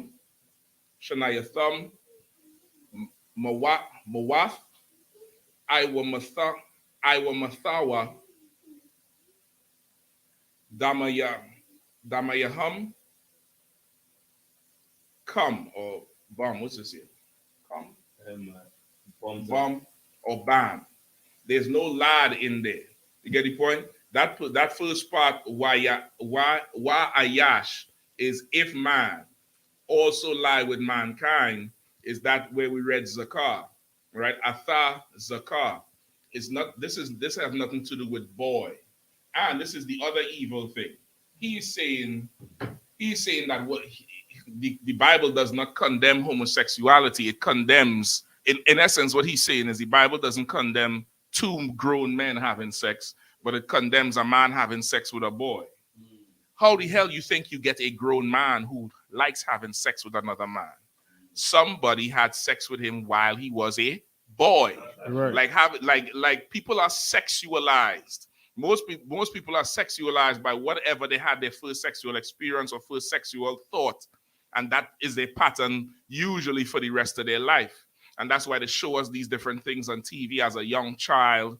You gotta guard your children when they're young, because people get sexualized. Just like certain foods you eat when you're young, that those things stick with you. Either you have a affinity for it, or you have adverse reaction to it, or a hatred for it because of the experience when you were young. The way you get a grown man who is a homosexual is somebody violated that man when he was a boy. So in essence, even if you're trying to say the Bible does not condemn homosexuality, but it condemns a man sleeping with a boy, in that light, it's to stop a grown man from becoming gay. That's right. And you simple as hell. This is why you can't even trust the Christian church, as you were saying, Prasha, because they would find some way to, twist everything just for their own lust, their own bellies. That's what that's all they're concerned about. What matters to them, who they could have an orgasm with, how much money they could steal, who they could violate. And he's saying he don't want nobody tell him nothing, because the scripture talking about that. It's not talking about that, young brother. It's not talking about that. And I'm sure if you really go check this fool out, he's doing this thing for the same reason Lil Nas X doing what he doing. Like, he ain't really a sodomite. He's just appealing to the sodomite crowd. You know what I mean? That's right. Because the woman had to say, we are accustomed to the sodomites being flamboyant and feminine, and he's not like that. Which, letting you know what? He probably ain't even like that. He gay in his spirit for sure, but he probably ain't doing none of that mess. He just wants some of that money, which is where we get all our deviance from. Being so goddamn poor and willing to do whatever for a plate of food or for some money. We're willing to do whatever. You know what I mean? So that was it. Okay, anyone say anything else regarding that or to up? So likewise, going back to religion, you know what I mean? Another podcast, I think it's called Talk the Things, and they do on religion also. And this is what the women said about religion. Camera a little bit to get quarters in. They could go back a bit. Nah, you may have to place in the corner there that way. Quarters that way. Quarters look where I pointed. Quarters look where I pointed. I had to put the camera that way. Take your time. Yeah, so Turn it to your right a little bit. Twist it to your right a little bit. No, that's good right there. Because if you're catching correct, bring it forward a little bit more. A little bit more forward. Forward. Yeah, that's the one. I think that's the one. What do you think? Yeah, so I mean, good angles and stuff. And this is talking about religion again, another podcast about religion, and they're saying the same thing, man. They're saying the same thing. Slide the chair this way a little bit. Just so you're on. I know you'll hear Quarters are reading every week. I'm doing the boy Sav. I need you all to see this warrior right here too. That's right. You know what I mean? Go ahead. Oh, God. This is controversial. I'm sure it might ruffle some feathers, but I think people are moving towards that because there's a level, it kind of absolves you from accountability. Because, yeah, and let me explain. With religion, you have a very clear set of rules that have been put in place in the script. By whom? By the God. So I'm Christian. Who God? So I'm Christian, so I believe in the God of Moses. Well, the white one or the black one? Listen, I believe in God that made us all, and there is very clear set of rules and consequences that will then happen if you break those rules. Now, with some of these other type of spiritual practices, there isn't that element of, yes, there's a way in which you're supposed to live because there's the good and there's the bad, there's the evil, there's the pure. So let me ask you a question. There is some, level of, if you step into the bad things will happen. There's a certain level of consequence. However, what there isn't is a level of accountability. So let me ask you a question. If you're not religious, you don't... So, This is saying that. Sorry, I'm not sure how or not. She was saying that a lot of people don't want to follow religion; they want to follow spirituality because there's less consequences. What she don't know is religion is the same thing. That's right. Religion is a place where you can go because you don't want to face the consequences, like what we saw with this sexual deviant brother, man. He goes to the church and they mangle the scriptures, and then he don't have to follow the consequences.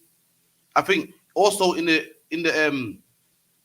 on the interview he was having with Lin May, he said, "Where the Bible says kill homosexuals, why are you like killing me? If you're a real Christian, kill me then." And obviously they couldn't answer that. You know what I mean? They had to reevaluate themselves and stuff. There's a reason they don't ask us to come on these shows and shit and all. You know what I mean? And okay, with that clip you just played there, the girl who's talking, I don't know if she's Ham or what, the accenting song and all the way like Israel. But the one who kept cutting her off. Do you have the rest of that clip? I don't, sir. I would like to see the rest of that clip because the one who's cutting her off, right? That's definitely a lesbian, right? A absolutely masculine lesbian, right? And she is doing to that girl spiritually what somebody did to her physically, which is bullying her.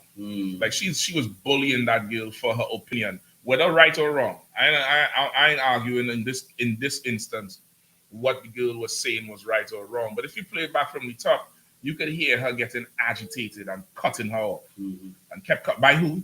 And so it's real like a bully because somebody done violated you when you was young. Right. And now you sexualize in a certain way. That's why you have to now become that butch, that big old strong lumberjack ass broad that bleed every month though. You know what I mean? I don't care how big your Tim's is. You go in that aisle, that dainty aisle with them thing with the wings that go in the bottom of your panty every month. You go in that aisle. You know, you can't hide from being a female, but you done been violated, and rather than hear something that could help you, you done reject it. You know what I mean? The scriptures say, you know, a wise man would hear words, you know, or paraphrasing, would hear counsel, but a fool would reject it. And that woman there in the bucket hat with the plaid shirt is an absolute fool. That's right. She is a fool and she is a bully. Right. She is an absolute bully, which is the spirit of homosexuality. That's right. It's a very aggressive bully spirit. You understand? It's damn near homosexuality and white supremacy goes hand in hand. It's so much of a bully, just like them Sodomites in Sodom and Gomorrah, where they pressed up against the door with Lot and said, "Give us the men, let us know them." Just like with them Benjamites in Judges 19, when they pressed up against the door and said, "Bring him out here that we may know him." You're a bully. You're just a goddamn bully. And I have to now, you know, accept you for who you are, but you're a goddamn bully. You're a bully who done been violated when you were young and nobody ever gave you justice for it. It's absolutely ridiculous. You can see the whole spirit on that woman. She probably, you know, is a horror to be around. That's right. She doesn't have a feminine spirit on her at all. She sit down and she rocking back and she, by who? Who said that? Like that's the demon in her talking now. Just let the girl talk, man. That's the demon in her talking. You go up to her, you know what I mean? Don't go up to her and lay down some good game on her. The demon gonna come up. Who you calling pretty? Huh? How dare you talk to me like I'm a woman? It's crazy, yeah. Absolutely crazy. I would like to see the rest of that one. And that's my I'll send it to you, sir. Please. And the wickedest thing is this: the LGBTQ community complaining how much they've been bullied. Meanwhile, they go around bullying everybody else, man. That's right. If freedom of speech means what? You got the freedom to be what you are. I got the freedom to be what I am. You got the freedom to do your thing. I got the freedom to not agree. But guess what? In 2022, you can't even not agree, man. You can't say, well, listen, I don't agree with that. You're gonna get cancelled, man, like the baby. You're gonna get all types of, you know, cut off like Wiley. But I thought we all got freedom of speech, man, and freedom of religion, and you know, this is a free country, but you don't, man. They talk about we being bullied, everyone's against us, we're oppressed. Meanwhile, you go around oppressing everybody else, man. You go around oppressing people that don't have the same opinions like you. Tell them the girl couldn't even finish her sentence, man. But why? But who? But this let her finish, man. Yeah, and you could see, okay, whatever she asked at the end, she been wanted to ask that since she started talking, which means she ain't even listened to nothing the girl say. Which is the truth. Is like okay, she ain't saying the truth like, you know, Christ is black with the Jews. But what she's saying is the constraints of religion. It would put something. It gives you a certain amount of responsibility to yourself and conviction versus spirituality, which is that whole free Christianity, everything is spirituality too, because it goes on what you feel and vibes and energy and smoke and crystals and bending up some ugly ass copper wire around a piece of stone, and all of a sudden you holy and burning sage and shit. Like that that old dance old Mario. Let's see a video with him. Sage on the groin. Sage everywhere, he naked. Sage. And that's supposed to be something appealing and godly and full of spirit. But that ain't, the first girl who talking, she does have some merit in what she's saying. It's not the truth. But anything that comes up against this homosexual spirit is met with aggression. Right. It's met with aggression, and the Lord said, make your face as flint, hard against theirs. That's right. You know what I mean? We ain't worried about that aggression at all. You better worry about putting on a goddamn dress. That's right. And a skirt. And making some biscuits and saying thank you and please. And being feminine and nice and smelling good. Imagine you and that bro, you going in the mall to buy some cologne or something. She's spraying the same Hugo Boss you spray. Mm-hmm. she trying to compete with you for some meat. Nothing here. Go ahead, Contessa, please. Yeah, so lucky Captain. It come like she want to dominate people, man. That's exactly what it is. Like she's got testosterone going through her veins. She needs to just circle herself, you know what I mean, and understand she's a woman, and she needs to assimilate her role, man. You know what I mean, as a woman, which is to she needs to assimilate her role, man. You know what I mean? She needs to exactly, man. She needs to just. That's right, man. That's right, man. That's right. Nothing wrong with the battery. Buzzing that gets slow out the battery. Exactly. Just dead. Trust me, man. Veins on it, man. All right. Rechargeables, man. Hey, BB, that whole masculine woman thing beats me, man. How's it? I'm a man.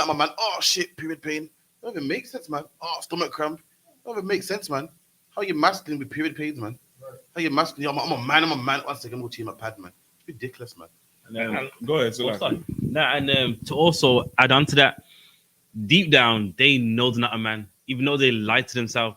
As soon as they get boxed in the face, it's the woman just because of them. How could you do that to me? I was just about to say that one. Go ahead, brother. Now, like in their mind, they convince themselves I'm a man. Till when something happens, you're gonna realize, you know what? I'm not a man, man. That's right. A man would fight back. A man would eat that punch and then throw another one. You're on the floor laid out, man. Why? Because you're not a man. You know what I mean? And you know what I mean? We ain't saying go punch no lesbian. Don't get simple. We're not saying punch no lesbian. In fact, in here we know she's a woman. It's just simple. Just like a child. A child would put the ice cream cone on the head and say they're a unicorn. That don't mean you get on the child back and ride it like a horse. We know that this child is just being childish. We understand these sisters they lost and these brothers they goddamn lost.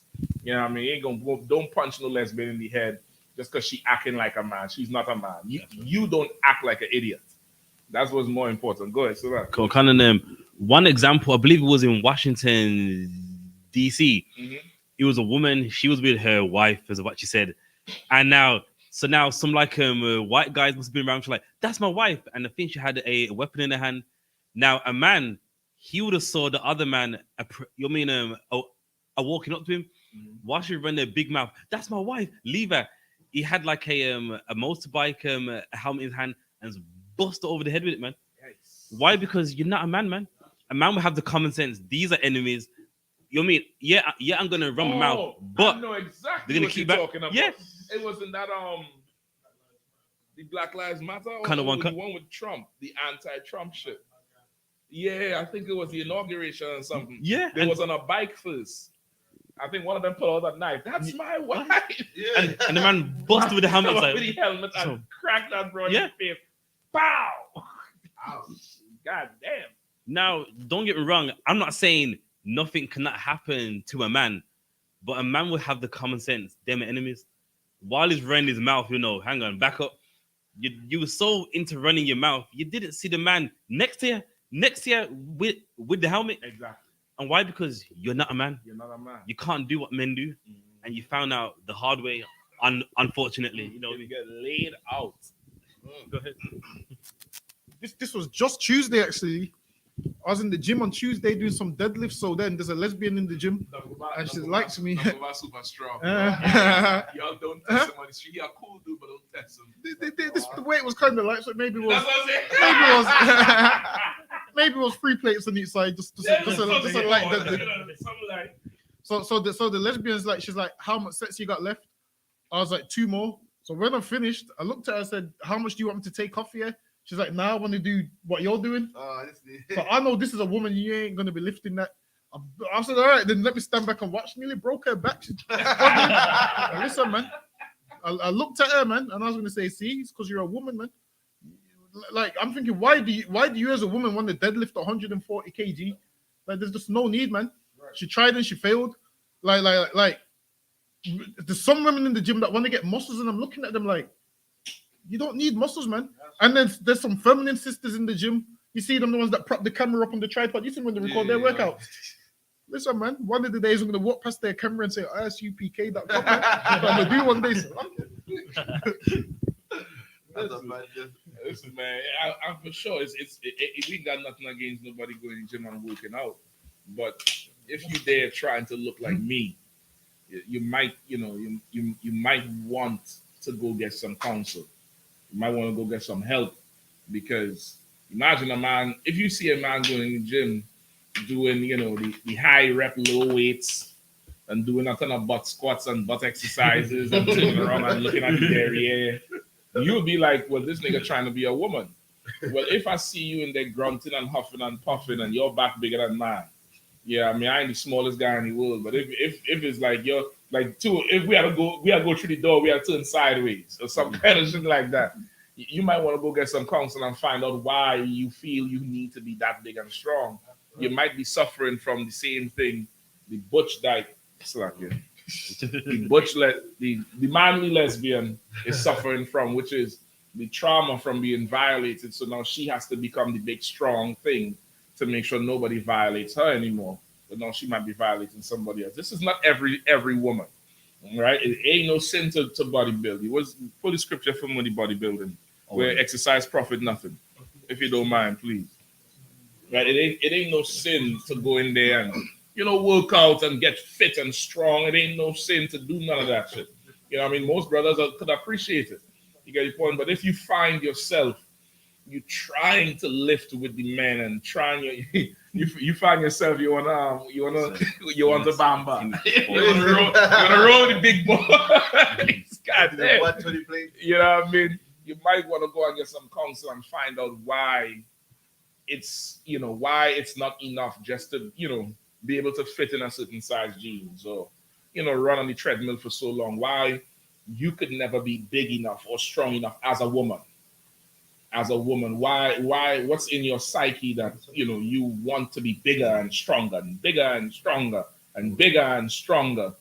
Why? You might want to find that out about yourself, because that's not a normal situation for a woman. It's definitely not a normal situation. She's the weaker vessel. She's made to be protected. She's property, prized property, to be given from one man to another, to be cared for, to be protected, all that extra stuff. But if you dare getting big and strong and big and strong and bigger and stronger, what the hell you need me for? That's right. Well, what am I there for? Get it, boy? I come on to help you with the groceries. You all the cases are, I'm good. You turn it sideways on me. Busting the jam. You know what I mean? You know what I mean? I could hardly get over a sister opening the door with her gram teeth.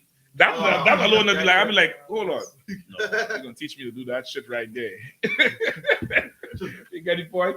But that extra working out, that whole drive to be as strong as a man, you might want to find out why you have that drive. You definitely might want to look into it. You have the scripture? This is 1 Timothy chapter 4 and verse 8. For bodily exercise profiteth little. For bodily exercise profiteth little, but godliness is profitable unto all things. Right. Bodily exercise profiteth little.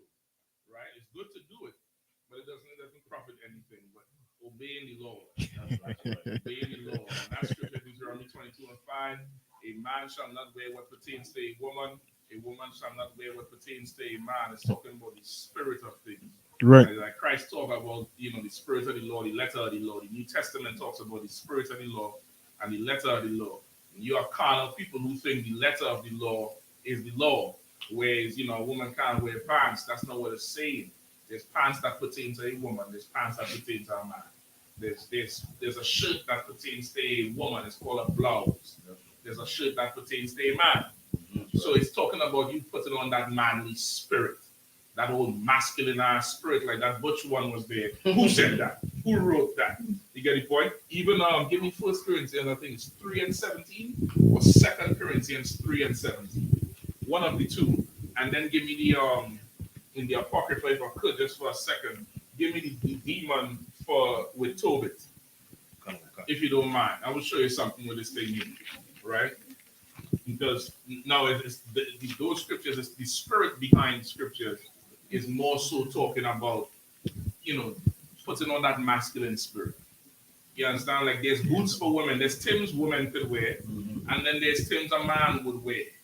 There's, everything is male and female. And that's why, English, even the languages, in Spanish, they have certain, they have gender for everything. They have a gender for everything. The words with the R at the end is feminine. The words with the O at the end is masculine. You get the point? They have a gender for every single thing. The same as with French. Even Hebrew. Hebrew have the masculine and feminine. Everything has a certain spirit behind it, a certain way behind it. But when the oppressor, he tried to do everything different. Give me the one in Corinthians. 1 Corinthians chapter 3 and verse 17. If any man defile the temple of God, him shall God destroy. For the temple of God is holy, which temple ye are. Let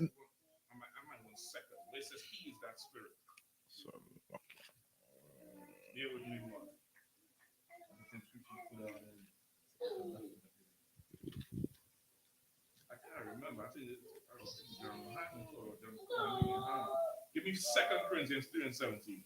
2 Corinthians chapter 3 and verse 17. Now the Lord is that spirit, and where the spirit of the Lord is, there is liberty. Right? The Lord is that spirit. Right? The Lord is a man. He is that spirit. That spirit is a masculine spirit. Demons are not feminine. Demons are masculine. It's a man, which is why a transgender tries to dress like a so-called hot girl, but a hot girl looks like a transgender, like a hot like that whole spirit you see Megan Thee Stallion, Cardi B, fierce, and she's a bad bee. That spirit is really a transgender. It's a man trying to be a woman type spirit. That's why she's so fierce. Now, this is not saying a sister can't be fly with makeup. She could look fly, but there's a clear difference between that thing and this thing here. It's a whole clear difference. You get the point? So now, when you look at you found it? His name is Asmodeus. The demon that was making the sister in Tobit kill her husband. Right? Every man who tried to go with her, this demon, it says this demon, he loved this girl more than anything else. You might want to skip ahead. Skip ahead. It said he loved this girl more than anything else, which lets you know what? This demon is again 6 and 13. This demon is again masculine. It's a masculine thing. It's that spirit is masculine. So you have a look at that thing. So now you might be having a problem. You might be trouble with a demon. You might have some sort of trauma you experienced at childhood. Something that's driving you to want to be bigger and stronger. Not somebody who's just going there to get fit and be healthy and maintain their fitness, but you have a drive in you to become like a man. You might want to watch that thing. You found it? 6 and 13? 6 and 13. Go ahead. A Tobit 6 and 13. Slow. Go ahead. A Tobit 6 and 13. Then the young man answered the angel, I have heard a brother Azarias that his maid have been given 7 men who all died in the marriage chamber. And now I am the only son of my father. No sweat. So this is Tobit again talking to the angel, and he's still letting him know that he heard about how the sister, the father tried to marry her so many times, and in the marriage chamber, she killed the brother in the chamber, and woke up the next day and couldn't, didn't know what she had done, and they would take the body out all the time. She was vexed with a demon. She had a demon on her, and the Bible tells you this demon loved this woman so much he would not allow a man around her, which is why she was acting the way she acted. Come on. Tobit 3 and 8, because that she had been married to 7 husbands, whom as Ammonius, the evil spirit, had killed before they had lain with her. Dost thou not know, said they, that thou hast strangled thine husbands? Thou hast had already 7 husbands, neither was thou named after any of them. You understand? It didn't last long enough for her to be named after any of them. Our missus, wake up, he dead. Because she done strangled the man. So she was vexed with a demon from young, and the name of this demon was called Asmodeus. And this demon was in love with this girl. He would not let anybody else touch her. He would not let anybody else get close to her. And this demon could appear in different areas, different things. This demon could be on brothers too, right? It could be on brothers the same way too. But if it is, you have this thing where you need to go in there and get big old traps right to the side of your ears, all the way up here. You like this, and Keisha, what's up? What's going on? You need a spot? All right. And you in there like a man, you might want to go get some help. You might make a beautiful wife or a brother, but you're listening to that demon all day. That's right. So again, man, we got to go into Ukraine. You know what I mean? Give Commander YAHANNA a hand. Yeah. You know what I mean? The powerful class that's not on Ukraine, Russia. Make sure you go back and watch that. You know what I mean? Powerful class. And again, with the whole Russia and Ukraine thing, you know what I mean? Black people in the UK are starting to get involved, man. Not involved physically, like picking up arms, but getting all emotionally involved in what we're gonna do. And this is the outrage. And like, what we need to do is to separate, man. This is their beef. This is white on white crime, as General Hyman says, man. And we gotta leave them to it, man. You know what I mean? So this is David Lammy speaking about Russia and Ukraine. Precisely because Latvia, Lithuania, Estonia, Poland are part of that NATO alliance, and that's the next flank. And if we allow him to move to that next flank, then the way of life that allows us the luxury of being on this programme and allows me and James the quarrels that we have regularly in Parliament is over. Is that worth fighting for? Of course it's worth fighting for. What we now need are sober leaders who are prepared to be honest with the public and explain that in clear and crystal clear terms. And yes, we absolutely need more spending on our armed services. The peace, the austerity that we've all seen, I'm afraid, has, is challenged hugely by this moment. And So yes, like you mind if I just chime in on that? Come on, Kyle. So that right there is disheartening, and I'm explaining why. He said, if we allow them, listen, you're not part of the we, man. You mean I might be wrong, but when the whole Windrush thing happened, it wasn't we. You was begging them, why are you doing this? And they ignored you, man. Mm-hmm. This can't be about we because you got blanked, man. I remember on the camera, this is an outrage, and like, yeah, next everyone's like, oh, you got ignored, man. So it obviously ain't we. You ain't allowing nothing. You get ignored in the House of Lords every day. That's right. So for a man that gets ignored every day to go, if we allow this, that is disheartening, meaning he doesn't see what's happening to himself. Exactly. It's one thing to see it to someone else, but it's happening to you every day. and you still believe that you're involved, and that's what is sad about what he said right there, man. For sure, right with that one, cousin. That's correct. So, like, imagine he's crying about the Ukrainians when because Ukrainians are losing this war. Let me tell you something.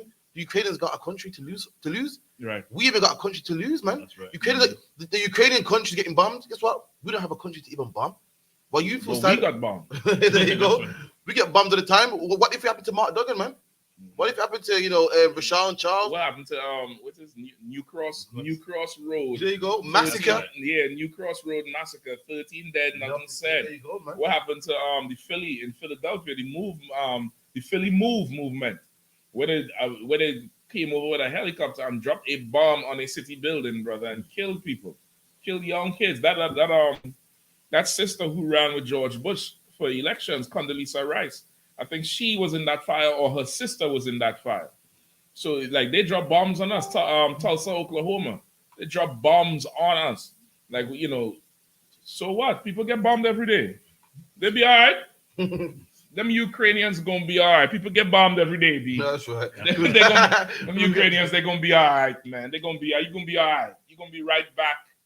Don't worry about it. You're gonna be right back. You're gonna get all the aid, you know what I mean, all the gifts.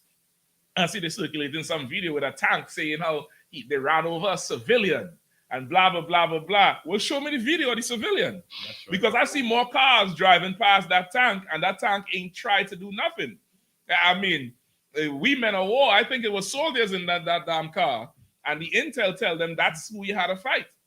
You get the point? But the white man is such a devil. He try to trick everybody to feel sorry for these damn Ukrainians. That's right. Oh, they killed a civilian. You cops kill black people every day. That's right. Every day. You kill real life civilians. And not just civilians, you kill these citizens of the kingdom of heaven.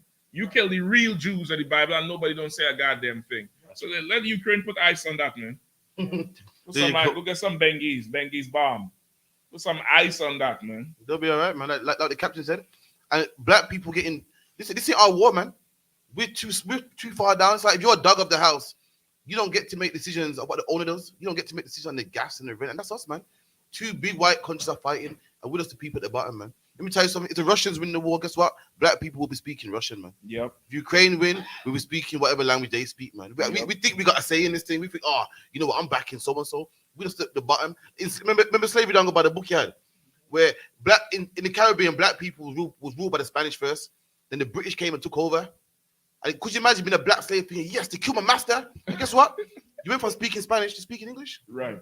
You thought my master's dead. Yeah, the man that with me is dead now, man. A white man came and rescued the day, and the white man killed all the Spanish. I said, right, nigga, come, go get me a drink. Yep. Whip you back, man. Another whip. And that's what it is. We think, well, I got to back England against Russia. When you don't matter who win. If England win, guess where you're going, black man? Back to Brixton. Mm-hmm. As soon as the war's done, you're going back to Brixton. If Russia win, you're going to the ghetto of Slavistan. Who knows? Wherever it is, man, that's where you're going, man. Right. You know, and I saw a black man crying on the news. I couldn't believe it. Let me show you real quick, man. We're live in Ukraine, a country at war after a huge... This is a news reporter. His name is Clive Myrie. You know, when he went to Ukraine, risked his life, man, to go to Ukraine. I talk about the Ukrainians, and the water came to the man's eye, man. I couldn't believe it, man. We're live in Ukraine, a country at war after a huge Russian military offensive by land, sea, and air. Well, with the first of our reports tonight, our international correspondent Ola Gearin has the very latest. Well, with the first of our reports tonight, our international correspondent Ola Gearin has the very latest. It's like, yeah. A tear fell for this man's eye. Hold on, I didn't see it. It's a lot. This shit fell for him. I should against it. Like, yeah. First of our reports tonight, our international correspondent Ola Gearin has the very latest. Good night. Their lives mean something to us. He feel moved by this shit. That's a lot. And that's sad, because in the UK, he doesn't cry for us, man. That's right. You know what I mean? In England, we die every day, man. That's right. And guess what? He don't cry. But then You have to go out there and feel sad for somebody else. I'm gonna give That's my sad, pass, man. Brashy. I'm gonna give my pass. I think it was the cold weather. The cold breeze hit his eyes. The one Sometimes night. it has happened. The one You're calling me this week and say, "Can't be getting sick." I'll be like, "Nah, just a little cold." I mean, I'll cry. I'll give him a pass. I'll defend you, reporter. Don't worry. You don't defend us, but I'll you go all the way over to Kiev. That's Kiev. What was one of them Ukraine places? Zagreb. Don't spell funny and shit, man. Yeah, to shed a tear. No, and it's wrong. And then to say that there's a war going on in the UK, there's a war too, man. Handsworth and Aston, that was a war, man. That's right. A Brixton and a Peckham, those are wars. So maybe we might want to start to report on that, man. I mean, why go so far when we can do things over here, man? You know what I mean? Right. We can't look at everyone else and go, oh, that is sad. When look at us, man. Look at the situation we are in. That is sad. And guess what? We need to highlight that, man. Mm-hmm. You're right, Ari. You're right. You're right. Like last year, I remember definitely coming in. I told you all about it when I came in immigration. How much of them Afghans was coming through? Okay. Where it took me 2 hours to get through the line, and it was. I'm telling you, had to be about 1,500 of them in that 2 hours. 1,500, 2,000, easy. And now this year, when I was traveling, I keep up with UK.gov with the travel plans, and I got a notification that says if you're fully vaccinated and you ain't been to no red zone in the last 10 days, you're fine. You don't have to do the PCR and when you land and stuff. For people who fully vaccinated and not from a red zone, and for right now anybody from Ukraine, whether you're vaccinated or not, they could come through. Damn. So last year they had to deal, and you could pull it up. You could go on UK.gov right now and see the special the special allowances for Ukraine people. Like they damn near open on the borders for Ukrainians to come through, which means what? More drive-bys and more drugs in your neighborhood. That's right. You understand? Because they lost their country.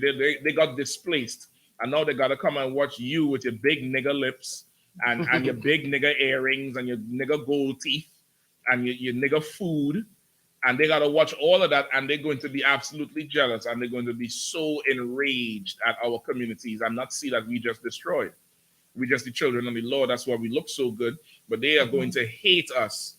Because they come over here and they're gonna see us. You could see it. They said people from Ukraine could just come through. I saw this last week or the week before, whichever week I came through. What did it say?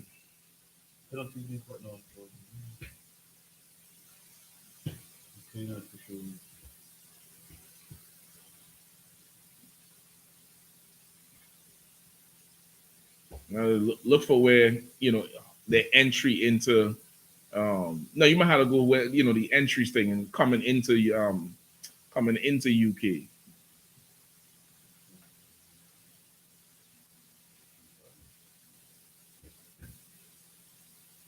Not Ukraine, just UK. Just put the UK entry requirement. I'm gonna see if I find it for you. Right, I'm gonna see if I find it for you. But they're allowing them to come through.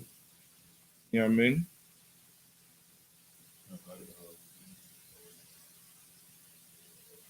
And if I may, what's sad about that is that us as Benjamites, for us to even be here, you have to show what you are going to bring here. You're gonna show, listen, I'm a carpenter, I'm a bricklayer. It's like you have to show to them, listen, it's wise for you to allow me in because look what I can do. Meanwhile, someone from Ukraine who can't do nothing, they're getting in anyway, regardless of what they can do, regardless of any accolades they have. When it comes to them, it's irrelevant. Meanwhile, whether you're Jamaican or West Indian, from any of the islands, for you to come here, you have to show them what you bring, man. What basically you have that can benefit England. Exactly. And now, they're gonna be here and they don't need to do anything, man. They was in Ukraine poor. They come here and what, man? They're gonna get benefits, man. They're gonna get job seekers allowance. They're gonna be living in a house rent free, man. they're gonna get a car, and then guess what? With the government, they're gonna pay the tax on the car, man. They're gonna insure the car, and then what? They're gonna be above us, having done nothing, man, for England, getting benefits that you deserve, man. We deserve it. We work for it. We earned it, and they give it to someone else who's never put a penny into England in their life, man. Never. And you know what I mean? You're always gonna look at these things and know that England hates us, man. You know what I mean? For any Benjamin to be here, you had to give him your resume, man. In Jamaica, I was a bricklayer. And tell them why.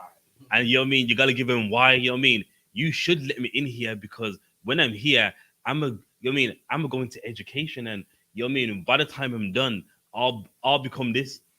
And guess what? They're just coming in because they are, man. Look what we have to do, and look what they have to do, man. They don't have to do nothing, which is the sad part about all of it, man. You're so right there. Hold on, I'm gonna find it, brother. Because I saw this shit. I was keeping up with this shit all the time. Yo, can keep going. And once I find it, I'm gonna let you know. Yeah, man. Everyone's sad for Ukraine now. I heard Manchester United must have. What happened again? They're gonna buy the team. Russia's gonna buy it. Russia's gonna buy the team, and something about it took about 13 mil. All these, everyone's. I think they dropped they had some sponsor who is a Russian airline. Oh, they dropped it. Yeah, they dropped the airline. A whole ton of stuff. The Champions League final was supposed to be in Russia. Now they move it to France. I'm like y'all don't respect Putin. Putin gonna bomb France next. Y'all don't respect that nigga. Listen, Putin, if you look at these presidents from the East, they look serious, man. Look at Kim Jong-un, look at Putin. And then look at Boris, man. Then look at Biden. Look at Macron. These man, they can't stand against the president of China, Putin, all them man. They even look serious, man. Come on, but any man fighting, any man, a prime minister like Boris. Come on, man. Who's scared of Boris, really, man? Listen, Putin will have Boris one-on-one in a boxing ring any day, man. Any man can have Boris, man. It's a lot, yeah. And what's crazy about this is the Bible talks about what? A dragon with 7 heads, man. And these nations which is about to fight, they're the 7 heads, man. That's right. Germany, Spain, all of these big countries, all these countries, it only matters when they fight against each other. But when they fight against the smaller countries, it doesn't matter, man. Because they even say that, you know what, we're superior and everyone else is inferior. So this is why when they enslave you, it doesn't matter.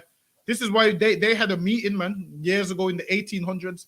Type it in, called the Berlin Conference. Not that we care about Africa, but they had a meeting to decide who was going to own which parts of Africa, man. And they had a conference called the Berlin Conference. The world didn't say, no, let's not do this to Africa. We can't do this to these people. Not that we care about them. I'm just giving you an example. So they didn't say, you know what, these Africans, we can't do this to their land, right, and all of that kind of stuff. They didn't say, if you invade Africa, we're going to do this. If you enslave these Israelites, we're going to do this. They didn't say none of that.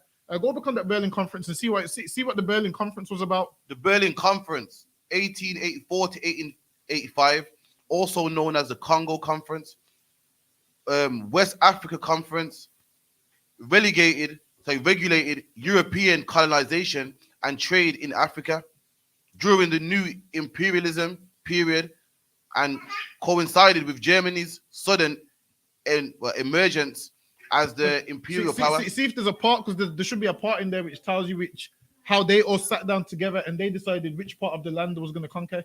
And then that's how certain African countries became German colonies, British colonies, Portuguese colonies, because they had this conference on how they was going to take over all of Africa. No one said, you know what, we can't do this to Africa. If you invade this country, we're going to do this and we're going to do that. Right. Nobody said that, man, because they look at all these other countries as inferior, right, and they look at us as inferior.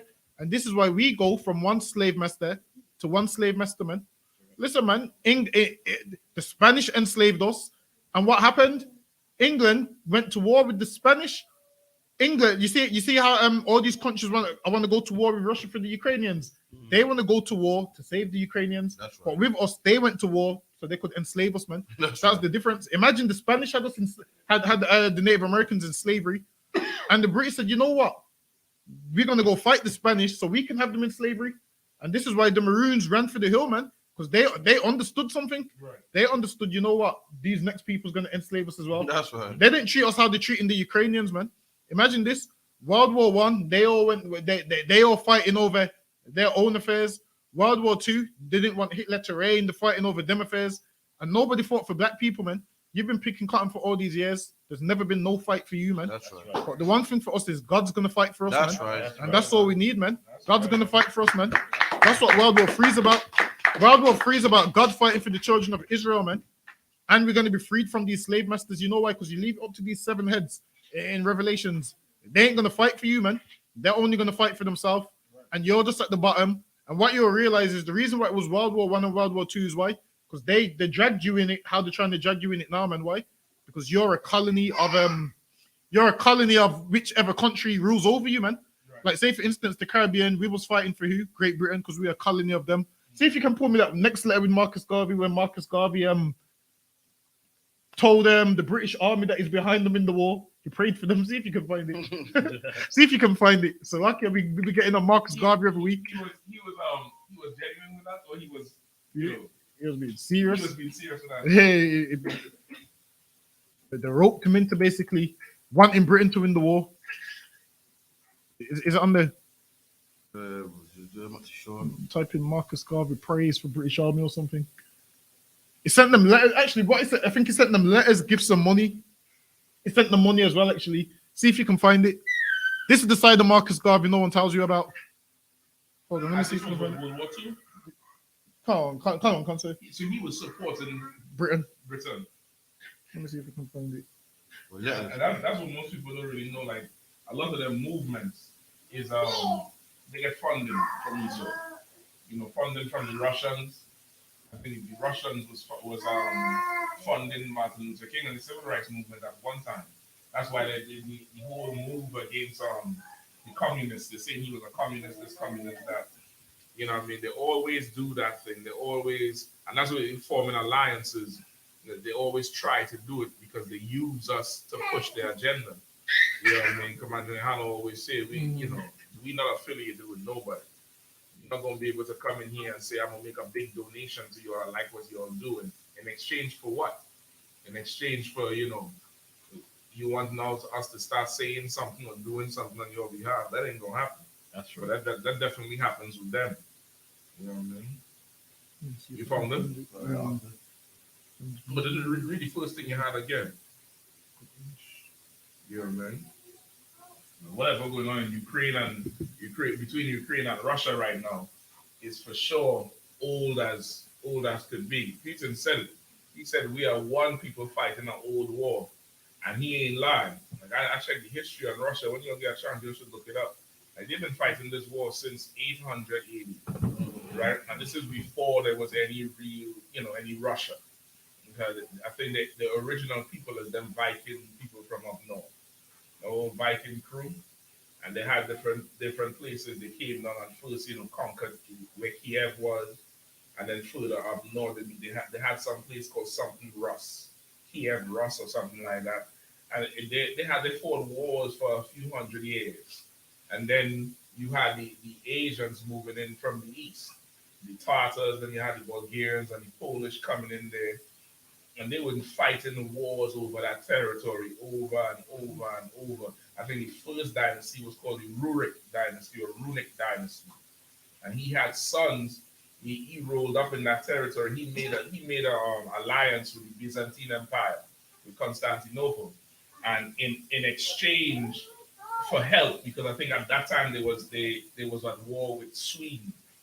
In exchange for help, he had to agree to let Christianity or Catholicism become the main religion in Russia at the time. That's they had the split between the Orthodox and the what's the other one?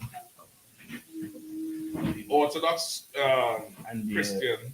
The Greek Orthodox is the I forget the other one. Right, but they had that split in Kiev in that Russian territory, but it was because of Constantinople that they would have proxy rule over them, and that's how Russia today is Christian. That's why they're so strong with the Christian now. At Putin, even today, he say what? There's not the only pronouns is male, female, he and she. There'll never be nothing else as long as he leading, because that's been in them since 900 AD, 1000 AD. You know what I mean? And afterwards, they went on, I think, from the Rurik. I think one of Rurik's sons was Vlad the Impaler, right? Then they had another one who came down after Vlad died. His sons was there. Then another family took hold, and then from there you had Ivan the Great. You know what I mean? And that's where they started pushing back all them eastern settlers, but even pushing them back the east. I think they call them the Tartars. Even pushing back the east, they made different agreements with them, and it could very well be Russia's alliance with China was way back then, because some of the families they fought was part of the Mongolian Empire. It was one of Genghis Khan's sons. I think they had to push back out of the territory. And throughout them years, from 800 AD all the way up, you see where the territory grew and grew and grew and grew and grew and grew. They had Kiev first, and they had to take Moscow, which is a little bit higher. You get the point? And it just grew and grew and grew until that whole region was what? The USSR, right? The United Soviet something Union, Socialist Republic, I think. That's what it was called. But then it got broken up with Gorbachev. Got broken up, and all them little stands, Uzbekistan and Kazakhstan, and all them little stands, they was little territories. Bulgaria, you had the war in Kosovo, where you had all them Serbs and all of them Serbia, and they done broke up. But they've been fighting wars to stay together under different leaders for hundreds of years. So when Putin stepped to them and say, listen, we the same people fighting an old war, America make him sound like he's just some old tyrant, whatever. But he, a man, wants his country together because he know where he had to stand. Stay out of that damn business, man. That's right. You know what I mean? But you can't stay out because the Lord is drawing you into the Third World War. That's right. He's drawing you down there. You don't talk up this big talk now. Now Putin say, all right, then pull up. And nobody pulling up. You want to show us, some old tank driving over. They say some old lady in the car. They say some old lady. She driving, trying to dodge a damn tank. Nigga, I wasn't, Al Sharpton saying I was born at night, but it wasn't last night. You know what I mean? That, if it is that you so concerned about what's going on the ground with the civilians, send some troops in.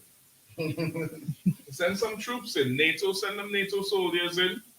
America, you're talking about the only thing we can do now is sanctions. You should not talk all that talk with him. If I may, sir, please.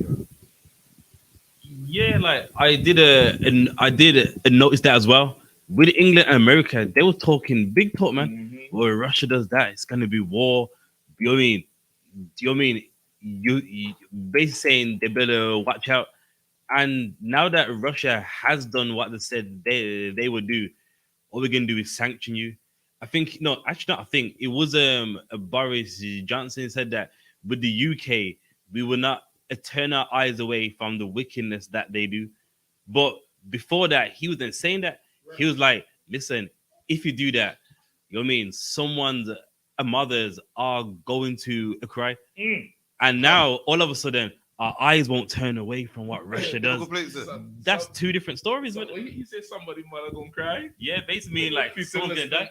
Putin listening some dance, or he listening some cutty rants. That's what he listening to.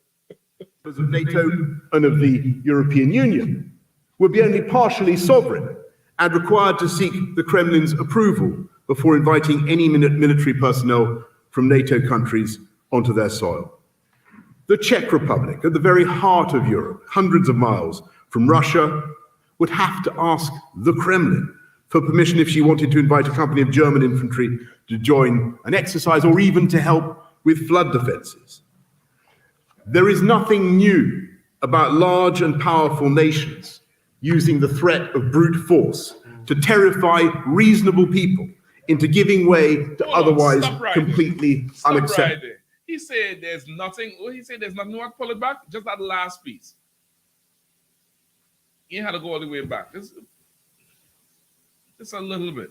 Just a little smidgen. Go back a little bit more. Yeah. Otherwise completely unacceptable demands. But if President Putin were to choose the path, President Putin, go back more.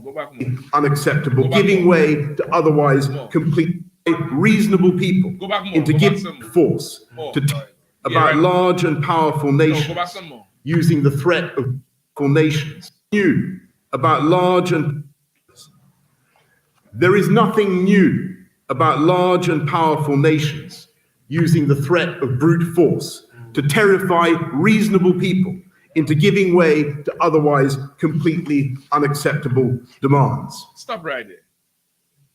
He said there's nothing new about large, powerful nations terrorizing otherwise reasonable people so that they could give way to what is deemed what something demands, unacceptable demands. Well, what the hell you be doing to us? That's right. God damn, man. Listen, I need this war to take off, man. Right. Somebody push the button. I want one of them Ukraine soldiers to drink some good vodka tonight and fall asleep and push the goddamn red button. Like, you're going to make a statement like it's nothing new for these powerful nations to do this, to that, but you find something wrong with it. Why not just, you talking about yourself? That's what you've been doing us for hundreds of years. That's right. He even recently made the statement, I don't want to hear nothing more about color because it's sappy or it's moist. Moist, it's soggy. So some ton of moistness, you know what I mean? You have some chapter? Hey, I'll worry about that's what I'm saying, man. You know what I mean? All right, they treat us bad. I'm going to cry when Putin does it to them because the only life they respect is their own. They don't respect black life, meaning they can treat you bad. They can bully you. They kick down your door. You know, police will kick down your door, find no drugs and don't fix the door. Tip your house upside down. That's using brute force to bully somebody. But when it only matters when it happens to them, when it happens to us, no one cries. Like I said. Listen, y'all told me the story right outside the school. Mm-hmm. The brother just talking trash to the damn cops, and they let the dog bite him. That's right. They just let the dog go. He ain't even attack the damn officer. He just talking shit to them because of how they operate, and they let the dog go and bite him, and he on the ground, surrounded by them, and the dog biting him up. So don't tell me nothing about, you want us to feel sorry for Ukraine when you do the same to us. Right. You do the same thing to us. And you want to stop Russia from doing to Ukraine what you do to us, but you don't want nobody to stop you. That's why God got to come and flood this place with your blood. That's right. That's the only message you understand. That's the only thing you really feel. Like he's a piece of work, boy. He's a piece of work. But Boris can make me lose character, but he don't give a damn. Mark. You can go ahead and play it. Salakia. That was beyond me what he said there. But if President Putin were to choose the path of bloodshed and destruction, he must realize that it would be both tragic and futile. And nor should we allow him to believe that he could easily take some smaller portion of Ukraine to salami slice because the resistance will be ferocious. Anyone who has been to Kiev, as I have, and stood by the wall of remembrance, studied the portraits of nearly 4,500 Ukrainians who've died in defense of their country since 2014. The total death toll stands in excess of 14,000. Anyone who's been there will know that the Ukrainians are determined to fight and have become steadily more skilled at guerrilla warfare. And if Russia pursues this path, many Russian mothers' sons will not be coming home. And the response in the international community would be the same, and the pain that will be inflicted on the Russian economy will be the same. He acting like Russia ain't been poor before. You dealing with a ghetto white boy in Cuba. They done been through, so much, trouble before already. They done had their breadlines. You know what I mean? They done had their breadlines. Boys talking big shit, man. Go ahead. Nah. And from that video there, sorry. And also from that video there, Boris Johnson was talking big. If they do this, they're not going to take a salami slice of the Ukraine. But they have though. They clearly have. Now, of course, listen, in the UPK, we don't take either side, just to let you know. But the point that is being made is England was talking big, like they do this. And guess what? Russia has done it, and England hasn't done anything, man. Talking about, Ukraine got this, and Ukraine, Russian mothers have no children and so forth. Listen, Russia don't care, man. Russia don't care. I've seen all the threats, man. We're going to sanction them. We're gonna cut back your sanctions. Russia still went and invaded, man. We're gonna sanction them some more. We have some heavy sanctions on you. Russia still went in, man. Putin don't care, man. Listen, it's like I don't know. From where I'm standing, it's like Putin is winning this already, man. Putin dropping some missiles everywhere and dropping bombs everywhere. Everyone's crying for Ukraine. No one's crying for Russia, man. So I don't know what Boris is talking about. It seems like Russia's doing all right, man. He ain't playing, man. What is it? He wants to just get the border first, and he's still pushing, still getting some more, man. A black man, what are you supposed to do? You're supposed to see that the world's coming to an end, man, and get right with the Lord, man. That's right. This ain't our war, man. Here, black people talking about if we go to war. Who's the we, man? We're the slaves in this thing, man. Listen, man. We're the same people that they gunned down in the streets, man, lock up behind bars, man. How is it we now, man? We're just the slaves. Whoever wins, guess what? We're gonna speak their language. It's like if you kick open a man's door and kill that man and you take over his house, that house comes with furniture. I'm black man, that's you, the furniture, man. You don't get to make no rules or no demands or be a part of this place. You just come with the furniture.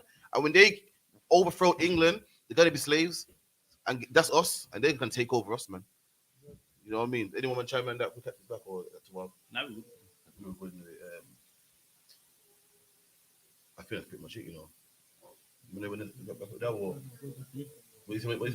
Why is that true? Are you good? Let me say something though, because yo, that got my blood boiling, you know. Trust me, because see how Boris Johnson wants to talk up for the mistreatment of his people, wants to talk up for when his people are treated bad. Nobody wants to speak up for black people though. Nobody spoke up for us when we was going through 400 years of slavery, when we was getting rape robbed and pillaged for 400 years. Nobody spoke up for us. But when Ukraine are getting mistreated, oh, you know what, they want to impose sanctions. US wants to impose sanctions. UK wants to impose sanctions. It's true, man. So when the British had us in slavery, where was the Spanish saying, yo, that's wrong, man? Right. Let's put sanctions on them. What was the Russians and Ukrainians saying, yo, it's sad how you kill Mark Duggan and how you treat them black people in their communities and cram them into council estates and make them live off benefits? Where were all these sanctions, man? Right. But now the Ukraine, that all countries want to come together and say, listen, we're gonna put sanctions on you, man. Right. We're gonna cut back all your resources until you start to act right. But they've been killing us and still killing us, and no country's ever said, you know, America, we're gonna cut back your rice and banana, whatever the case may be, your oil, gas, until you start treating these black people correct, man. Sorry, Quasar, carry on. Yeah, man. And even the mistreatment of our people in the US, man, getting police brutalized. Nobody wants to speak up for that. There's no sanctions for that. That's right. You understand? And this is what the I.S.U.P.K are talking about, man. When we say nobody speaks up for black people, man, that's why YAHWH has to come back. That's why we have to be in rulership, because nobody wants to put true justice on this earth, man. And that's all I got to say, man. That's correct, man. What you saying? What you saying was heavy. Again, only white lives matter. Black people do not matter, man. Imagine this: we die all the time. And guess what? People watch it on movies. People hear us rapping about it, and no one goes, you know what? That's sad how they die, man. One bomb goes off in Ukraine, the whole world got to stop, man. Madeleine McCann goes missing, the whole world got to stop, man. Jessica and Holly go missing, the whole world got to stop, man. Meanwhile, our kids die all the time by the hands of the police or by the hands of each other, man. And nobody cries, man. Life goes back to normal. If a black man dies right now in the streets, you know what happens? The police, ambulance will pick him up and life will go on as normal. Jessica and Holly died now, you need 1 minute silence. World War I, 1 minute silence, man. Jewish Holocaust, 1 minute silence, man. 9/11, 1 minute silence, man. Slavery, no minute silence. You know what I mean? They give it Black History Month. You know what I mean? The month of February in America, man. The shortest month of the year, man. Or they give you in England October, a month that you got to share with Halloween. You know, you're trying to celebrate Black History Month. Meanwhile, the rest of the country is too busy preparing for Halloween, man. No one got time to listen to that black garbage. I'm preparing for Halloween, man. I got my jack-o'-lanterns and my pumpkins, man. And that's the life we live in England, man. Just add on to that. And also, for those online, all of England doesn't know about Black History Month. You know what I mean? You assume that they do, but listen, there's parts of the UK they've never heard of Black History Month in their life. But guess what? They know about Halloween though. You know what I mean? You can go to Essex, Kent. You know what I mean? And guess what? They don't know what Black History Month even is. You know what I mean? It's something that's never been taught. You know what I mean? They've never even heard of it. But guess what? When it's Halloween time, they do know about that. So even in the UK, Black History Month is not even a national thing, man. It's in Handsworth and Brixton and wherever we are. But all of England doesn't even know about the existence of Black History Month. That's what it is, man. But again, for what everyone coming through over in the time, because to everyone that coming, we'll be here again. You know what I mean? 9 to 11, we're over half an hour. Salakia. You know what I mean? Big up to the sister that came in. You know what I mean? Zaya Kwa, Taznawa I. Big up to Captain Bashap, my young Captain Parasha, Officer Dungaba, Officer Quatazar. Big up to everyone in chat. Also at camp tomorrow in Birmingham High Street. Make sure you're there. 12 p.m. Make sure you reach, man. And also, we could be in Speakers Corner this Sunday, but you know what I mean? Just contact the number 079-607-46784, 079-607-46784 for all information in case anything changes. All right. And with that, shalom. Shalom.